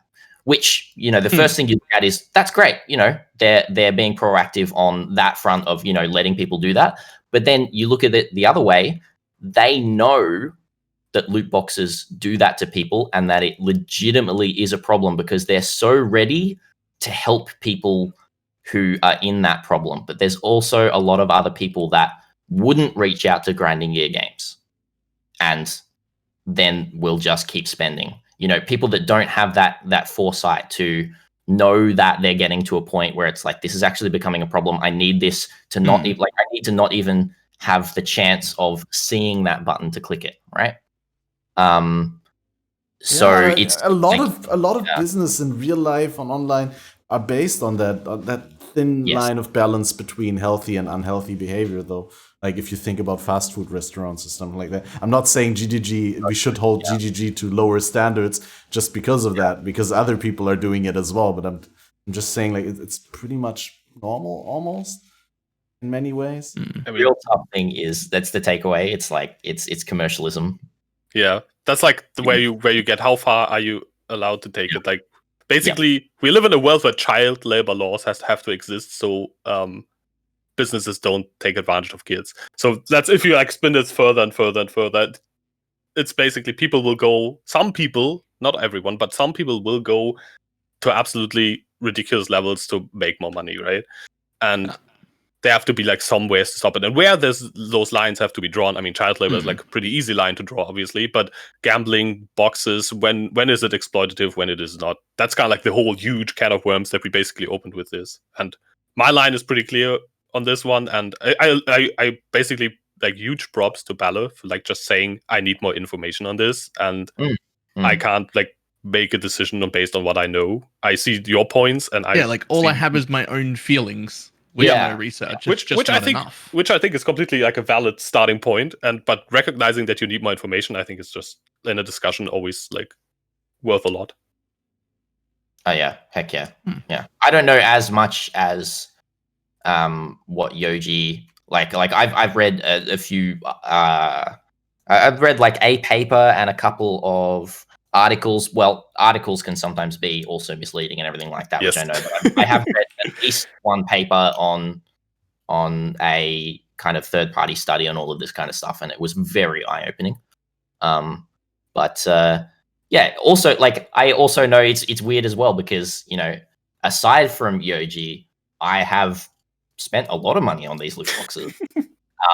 But it has never, as Kat was saying as well, it's never been at the point that I want this set. It's always been I enjoy opening them and seeing the random stuff that I get, and it's never been I need those wings and I'm not stopping until I get those wings or something like that. It's never been that because I enjoy them.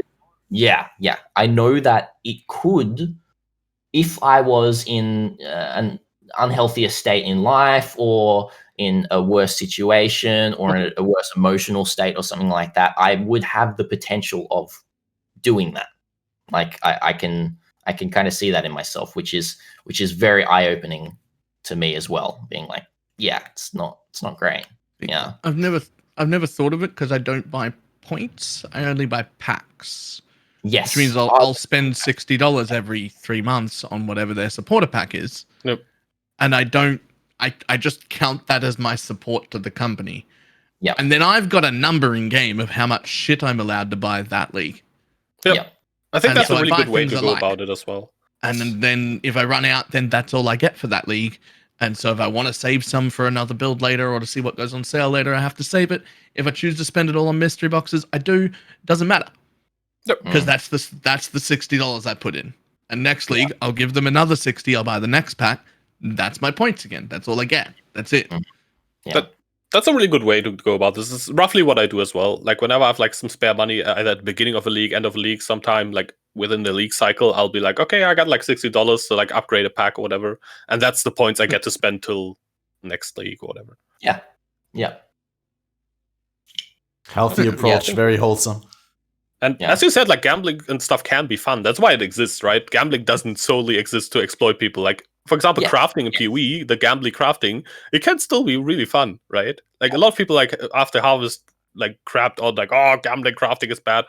It can still be really fun to like spam alterations on an item and hit something cool. Sometimes you hit something else that you wanted to and craft a different item that's also good. And that can be fun. I think it should still exist. There should just be like very strict measures in place to like prevent those people who can fall into this like hole of I just ruined my life from happening. I think that should be in place. And in casino gambling, that is in place. It's still not that great, but it is in place, and that should also be in place in the digital world, I feel. I know casinos here, if they see you multiple days or going to the ATM multiple times, have to come and check on you. Yes, exactly. There's a lot of countries have that. And if you're like, I know that because when I was working for a living, I used to have actual money. Oh, I thought an actual gambling addiction. At a casino because I was away for a while. This is when I was like 19. my first year as a tradesman, so I had more money than I knew what to do with. Because I had a lifestyle that cost me $100 a week and then was suddenly earning $1,500 a week. So I had a lot of money. And I went to like Melbourne or something and went to a casino, and I went to the ATM like 4 times in a day just for more gambling, and then stayed somewhere, came back the next day and did the same thing. And halfway through the night, people were on me like, listen, you've been to the ATM a lot today. And I was like, yeah, might go again. I didn't realize what they were doing until they were like, yeah, do you like have a problem or anything? And I'm like, what? Oh, right. And I like opened up my phone and I'm like, no, I'm fine. Like, this is all expendable money. I had a plan to blow all of it this weekend before I even got here. This was okay. And they let me go. Yeah. But that doesn't exist in an online thing. Yeah. Yeah. Maybe that could be. Maybe there should be like some amount of money that you can spend on mystery boxes. That after a while, that'd be like, okay, whoa, dude, stop, you're done for today or whatever. But it goes against like making as much money as possible, right? And the company does have to make money, but I think there are probably better ways than pay to win stash tabs, and also better ways, like more ethical ways than mystery box gambling. I would not want them to take mystery boxes away. But after this discussion, I'd be perfectly okay with putting like limits on them that you would have to like message them to get around if you were someone that was financially sound enough to do that. Yep. I was gonna say is like option. Just in the future, in the next 20 years or something like that, in Europe or around the world, have like a gambling license that just like a driver's license you need to unlock by proving that you're responsible with your earnings. Yeah.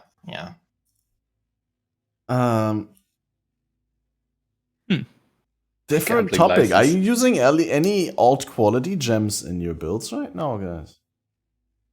In SSF, that's really like asking, do you have the perfect helmet chant for your build in SSF? What? No, that's not true. You can get these currency items with which you can turn gem into an alt quality. Yeah, I've seen 0 of those so far. Do they still exist? I had one early league. I had 3 on day one. 3 on day one, and I've never seen one again. They probably nerfed them into the ground. Because I was like, I just want to use them, and then like they're common, right? So low in trade, and I was like, oh wait, I should have just kept them, and now I would have had like triple the currency I have right now.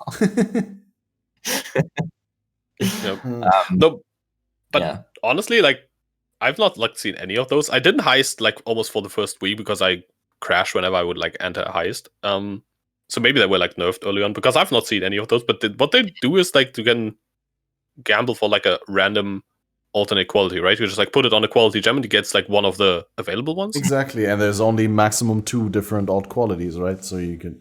Yeah, I'm fairly confident that it's confirmed that they have weightings. They have weightings, absolutely. Yes. They're not 50-50. It's on PoEDB. They have like numbers. Yeah.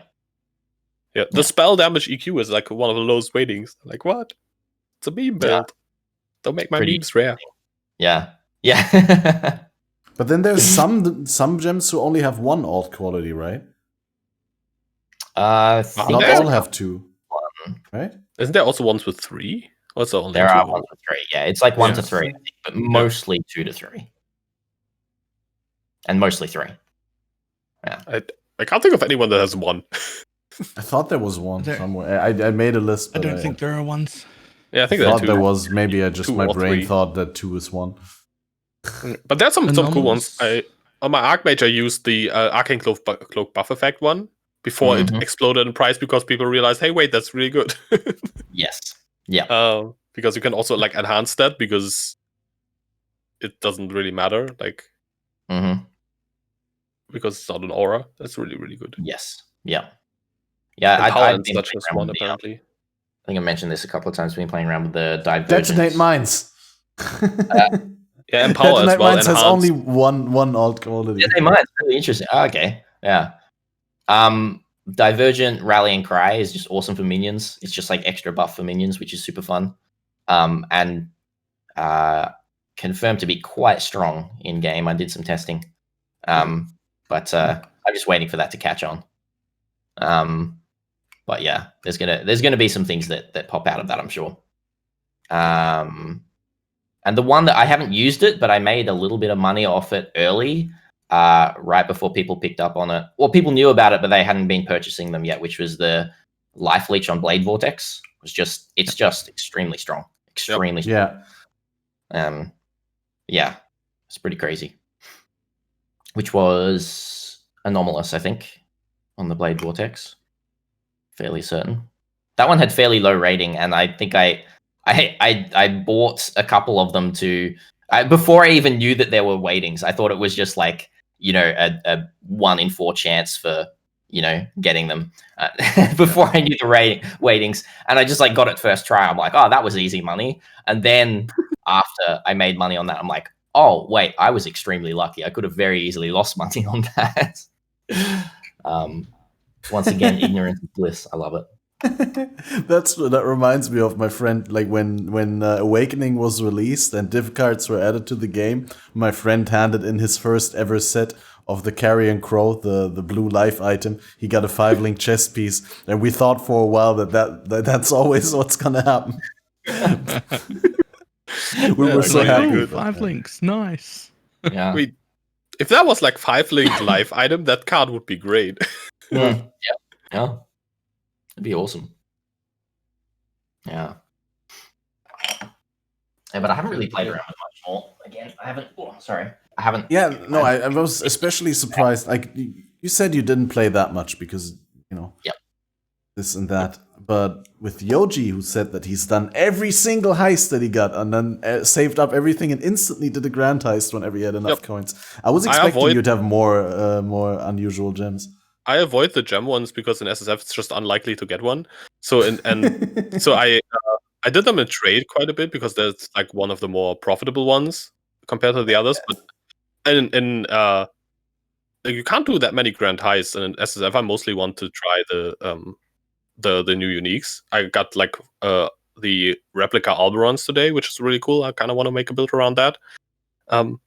Something I'm wondering is like the new bases. Like I looked into the alternate bases, and all of the weapons seem kind of wonky. They have like super low stats. Yeah. When I looked at them, I mean, for the sword, the Inquisitor sword, it's not that bad because you want to roll Ellie on that maybe, or do Fizz conversion, which still does fine on a lower base. But like the two-handed, it's like the hammer, the extra exert hammer, it's just not great. And the axe, the axe is also not that great. Like you can't make an item that has like extra quality and then offset that by having bad stats. What's the point? The extra exert though, like the I guess the 4 point for that for the extra exert is especially with seismic cry. Wait, that's the one, right? Like 30% more per exert or something like that. Like if you add 30% more fizz onto that weapon, it's a freaking insane weapon, right? But that being said, you do have to attack an extra time to get that extra exert as well. So there is again a downside there. It's not the greatest, but like there is a plus to having that extra exert. It's actually a lot more powerful than and it initially looks. Yeah, that's true. Yeah. Also, you save some finger RSI stuff. You don't have to press your war cries as often, right? Yeah, exactly. Yeah. Yep. If we still had the harvest thing where you could do these enchants that where items would get a different effect based on quality, then the quality on the axe would be useful for something because it wouldn't be a problem that it has bad base stats. But since we don't have access to that. Yeah, maybe next league we get access to that, but then Heist doesn't go core, so you probably still won't get it. Do you think Heist I don't know will if not Heist go core? Oh, I actually don't know at this point. Like, what? Who knows what iteration we will have at the end of Heist, and if that will go core? I think we will 100% have something. They have put way too much money into Heist for as a company to lose that. Although synthesis, but we said that in the past exactly with synthesis. I don't know. Oh man, it's also so much voice acting and it's a tough lore decision and everything. Yeah. Yeah, even essential lore that we don't have access to right now anymore. Yeah, true. So I don't know whether they'll do it or not, but I'll tell you what I'm a huge fan of. Taking a league between adding a league to core. Yeah. Like instead of just adding, instead of just adding it in, taking it off the table, doing the next league, and taking that extra time to do like whatever fine tuning you want to build it into the main game. Yeah, I mean, unless it's like a super simple one, right? That for like Metamorph, for example, you can just like slap it in and be done with it. Or Delirium as well. It's also pretty simple. Yeah, but I'm a huge fan of that not getting the thing core immediately, no matter what. I like it. Yeah. Kind of like the idea, but I think there would be some riots. Like, for example, cluster jewels, if you have to like wait another league to get your cluster jewels again. I mean, they basically did that by nerfing them, but there would not be any riots if they just decided that was the way it is. Always, and yes. Said this is the way it is, then everyone would know that was coming. Yeah, if that would be, but like if the ones they started, there will be like an initial riot, let's say, and then. But if they announce it maybe ahead of time, like before we know what next league is, if they would announce, okay, from not starting with Heist, but starting with whatever 3.13 will be, we will in the future do it that way. I think then that could kind of soften the riot. Yeah. They just can't do it just like from now to like next league. But yeah, I think so. No, I think because that both sides, the one is the internal refining of the league, fine-tuning, polishing, whatever. And on the other hand, you have the players building up expectation again. Because I think the return of Einhar in Betrayal League was way more celebrated because we had those 2 leagues where we didn't have Einhar during Incursion and Delve, where we were like, you actually had time to miss him and to build up an expectation of, I'm looking forward to this again. That's true. Oh man, I want refined synthesis. Like that is my biggest. Oh, that would be so good, dude. Imagine that's the Christmas League. Imagine that. And also, do you guys think we get an end of league with how the league has been received and with how many problems it's been put out? Like the last league that was like that was Synthesis, right? Where we had like basically an unplayable state of the league, or like really problematic for almost a month or even more, I think. I don't remember exactly the time frame. But then they did the Synthesis flashback, and from the start of the flashback to the end, Synthesis was good. It was like the fresh actual league start after all the testing, after all the feedback, and then with the refined state. I would love it if we could get a fresh start on Heist officially from GGG, where we're like, we get that, I don't know, endless delve that we always wanted. Now that doesn't work with Heist. Although that wouldn't work with Heist. Endless delve and Heist.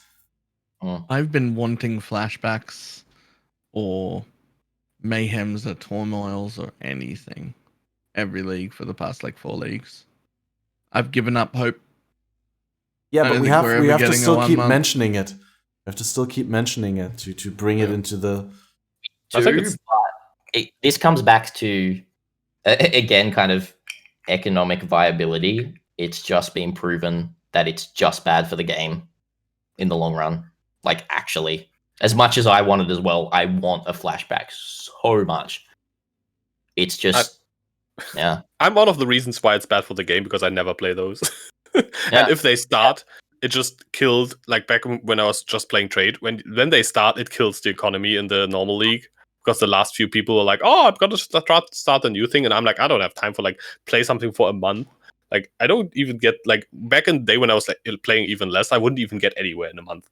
Like, that would be worth playing. So I was like, I guess they ended the league early for me. Thank you, GGG. And I think that's what happens for a lot of people who just don't play that much. Yeah. There are a lot of people who play like 1 or maybe 2 characters at most during a whole league. I think they said that their bigger problem was people came back. Tons of people came back for the flashback. Really enjoyed themselves. Yeah.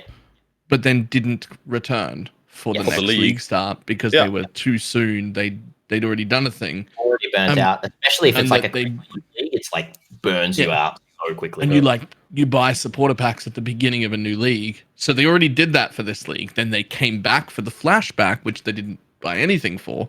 And then they skipped the next league. So they didn't buy anything for that either. Okay, so it basically screws them over on both fronts. So the people who return for the flashback, who are not like me, like skipping the flashback, are basically not coming back for the next league, or maybe coming back for the next flashback only.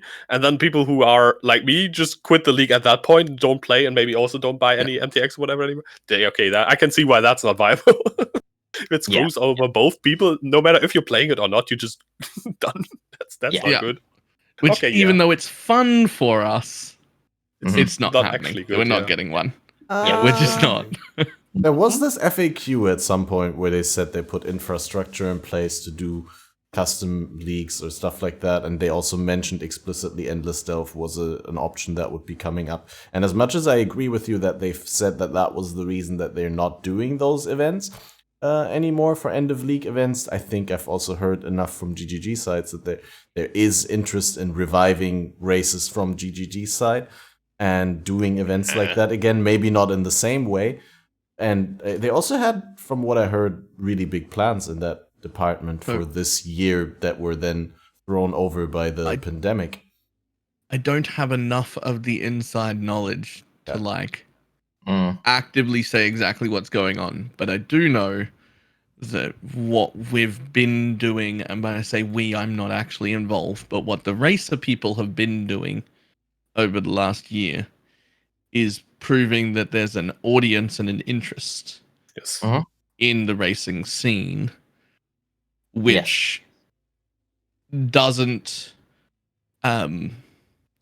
it's not a direct revenue source, so it's not something they had accounted for when deciding they weren't going to do races. But they very much are aware of it being a spectacle thing. Views on Twitch, engagement with the racing community, that sort of thing, those things matter.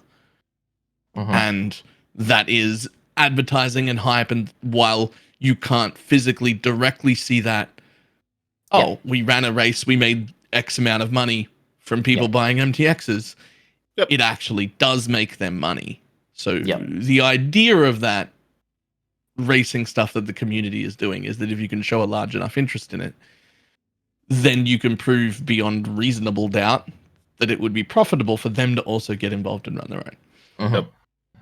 And I think they really want to, like, from a we think this is cool to have and good for the game type of thing. Because I think that is why they've often said we're planning to do something or we want to do something. I just don't think, because of the reasons you mentioned, it's super high on the priority list. It's definitely behind get a new league out. It's definitely behind get new MTX out. It's definitely behind fix QOL. It's behind PoE 2. It's behind so many things. It's on the list. I'm 100% sure it's somewhere on the list. It's just not. They just have to bump it up by proving it is worth more than maybe getting out like the next mystery box MTX or whatever. In the long run, it's not like a short-term thing, right? You have to support this for longer. It's kind of like what Riot Games are doing with the League of Legends Championship Series, where they just put money into it because it's like a huge advertisement thing. The build is based around it's like this whole you can become a pro and whatnot. I mean, it's really proven to work. Face the reality of PoE being like a almost 10-year-old game now, and there is eventually, I mean, it still keeps burning and running, but eventually it's going to burn out. But I think something like race events really keeps that alive, keeps people and the audience engaged. And I really think that it's one of the foundations on which PoE is built. I mean, I personally don't play any races. I watch them. I think it's super fun to watch them, especially since we have commentary and everything. It's like really exciting. I've been watching them. But I just don't like racing. I don't like half the time. I'm not even interested in like playing the game that freaking fast. Like, what the hell? But I find it impressive. I find it super fun to watch. The commentary has been getting better and better. The tools have been getting better. It's amazing. People keep asking me to get involved. I don't want to. I was asked as well, like, hey, do you want to do like commentary, whatever? Like, I'm like, what am I going to commentate? I have no idea what the hell they are doing. Like, I would just be there like, wow, they're like really fast. That's like so cool. Wow, cool. Wow, cool. Wow, yeah, nice. Wow, epic. Woo-hoo. I'm actually be like a viewer in the commentator seat, like, yay, go. It doesn't make sense. I know enough about it to commentate, and would probably enjoy that. but I don't want to race. It's not the racing, the race itself, fun. It's the 98 hours worth of practice for each individual race that I have to do beforehand. Not interested. That makes sense. So you'd like to be a racer, but you don't want to do the work to get there. Yeah, I don't want to practice. Yeah, I just want to be good. Same as real life sports. Like, it would be really good if I was good at football, but I do not plan on going to train or get fit or anything like that. Like, that's not. Yeah. You know. That's such a good comparison, though.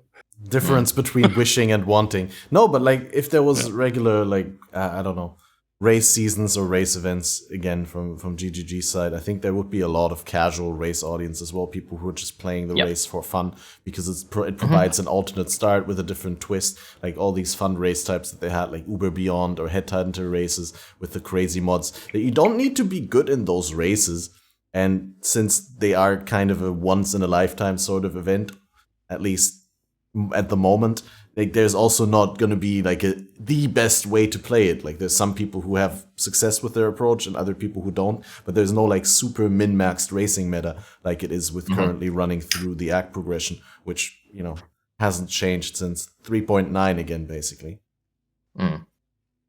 Yeah. It's true. But, yeah. Even for someone like Yoji, it could be fun to play those. I played the Headhunter races, for example, like when I was like, okay, I never had a Headhunter. Let's try how that feels. Yeah. It's kind of fun. The funny thing is, well, once I got a Headhunter, I mostly used it as a leveling item as well. But that's kind of a whole different story. They're like really fun. Also, Descent is kind of cool because it's like such a different progression type of feel. I never liked like Endless Ledge. It's like Ledge is like one of the most boring zones, but I would have want to play that over and over. I never got that. But Ledge is like my favorite. What the hell? It's like straight path with monsters to kill. I love it. It's like it's like super boring though. It's like nothing. It's like, I mean, it's cool in Endless Ledge because they're like different bosses and mods. And because it's adding up, SSF, so that's kind of like cool. You have to work with what you find. You can't make a build from a build plan from the start, but you have to kind of have an open-minded approach where you can go into different ways based on what skill gems and what items you find. Yeah, I really like that. I got two more things before we round it off, and that is: have you found a good talisman yet? Because GGG changed the talismans. All talismans that are found in 68 plus zones are now supposed to drop with a random anoint and with the new drop technology that they rolled several times, and the best result is picked. What's your best talisman? I haven't dropped a single talisman. Balor filters them out, I bet. Well, no, not all of them. Because, you gave them a chance again? Well, no, because ID stuff with multiple tier 1 rares shows through the filter anyway. Yeah. Oh, right. And so a few decent a few decent talismans have appeared through the filter, but like, I don't know, I just dropped them into dump tabs that rotate in price, and if they make it down to the 6C one, they'll get vended. I have no idea how good they are. I don't know if any have sold. I don't even pay attention to what I sell.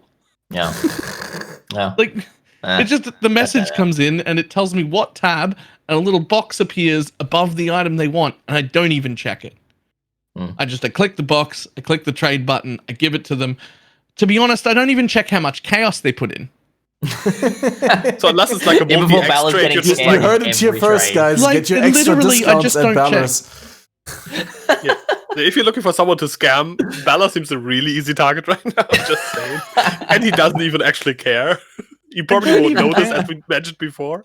Yeah, I don't even care. I just take it. The only items that matter are in the tab named cell that I have manually priced. Yeah. Those are the items that matter. Expensive stuff, basically. Everything else in my dump tab rotation, I don't care.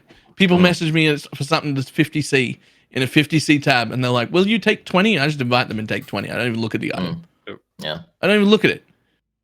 I just sell it. Those kind of items, the quicker you get them out, that it's just like, it's currency that you could invest to make more, you know?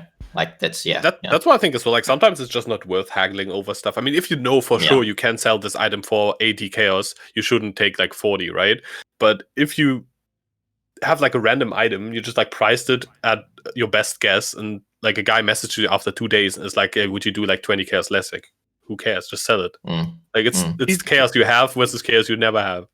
Yep. If it doesn't sell by the time it gets down to my 6 chaos tab, which is normally a 20 chaos tab, but that's a whole nother discussion that we don't have time for today. Yeah, that's true. But if it gets down to my 6 chaos tab, it becomes half an alteration. So if you're going to pay me more than half an alteration and you're already in my hideout, I'm just gonna take it because I don't care. Yeah, half an alteration. That's a bro deal. Yep. But yeah, I did actually find a good talisman, by the way. I have a percentage life based one with good life, crit multi, flat fizz. The problem is I can't, like, it has, what's it called? The staff block node anointed. Huh. That's really weird. Yeah. It's a good node. Crit staff builds Crit exist. stuff. Yeah. Yeah, but the thing is, like, if you play crits, you path through the node. Yeah, you want to get the nodes leading up to the node That's anyway. true. Yeah. Because That the is crit actually is behind super the true. block. Yep. That's like the whole dilemma with that one. It's like usable, notable, fitting stats, but it's just not. You want something that your build wants that's like on the other side of the tree where you normally path. yeah. And that's so. I think talismans are kind of cool because they have to be like this perfect storm scenario thing to be actually good, but they have a chance now to be usable. But then they will never have catalyst quality. So I kind of want to add a random amount of random quality to it. Just to fit in with the theme. Yeah, 10 to 30 actually. 10 to 30 random quality, not 0 to 20, but 10 to 30. That would be super cool. Yeah. I was thinking like 4 to 24. Yeah. One maybe even, but like it has to go. Yeah, 4 to 420. Nice. What? 4 to 420. 420 quality. All right. Then you get like the I'm liking 420 this. roll, and you have like attributes, and it doesn't have any attributes. And you're like, yep. Yeah. It's 420 on resist catalyst, and it's just like life, crit multi, crit, elemental damage with attacks. Like it's good, but it just doesn't benefit from the. There's no qualities for meme purposes only. Yeah. You can roll really good amulets now, or in general, really good items with the items are being rolled several times. Like I also noticed that from the Grand Heist with the enchanted bases, and there's sometimes really crazy items at such good spellcaster ones with like nice damage, crit multi. Everything comes together, and they almost like, look. Yeah, please. Yeah, they almost look like someone handcrafted them, right? Yeah, exactly, like a mediocre harvest item. Yeah, I think they have like a higher chance also to roll stuff that benefits from the enchantment they have. Because whenever I see something that's like speed modifiers, it always has freaking cast speed. Always. And whenever it's like fire modifiers, it will also have fire mods. So I think those are like really cool ways to maybe in the future. Like they said, this is basically the prototype for like improved loot, rare loot, right? They also like 5-link quite a lot. I saw a lot of like uniques and also bases that were just like 5-linked. And 6-link. I think how the Auros today that was 5-linked. Yeah. I think it's like a lot of things in Heist bode very well for PoE 2, in my opinion. Oh yeah. Oh wow. Oh, I haven't checked the chat in ages. Okay, yeah. I was gonna ask you guys whether you're fine staying a little bit longer, but I don't. I'm basically we're already like 40 minutes over. yeah. We're definitely 2 hours and 34 now. That's all good. Yeah. Well, I'll keep the one question I had for the next one. Do you guys want to maybe hype up your podcast a little, because you're also doing a podcast every week now?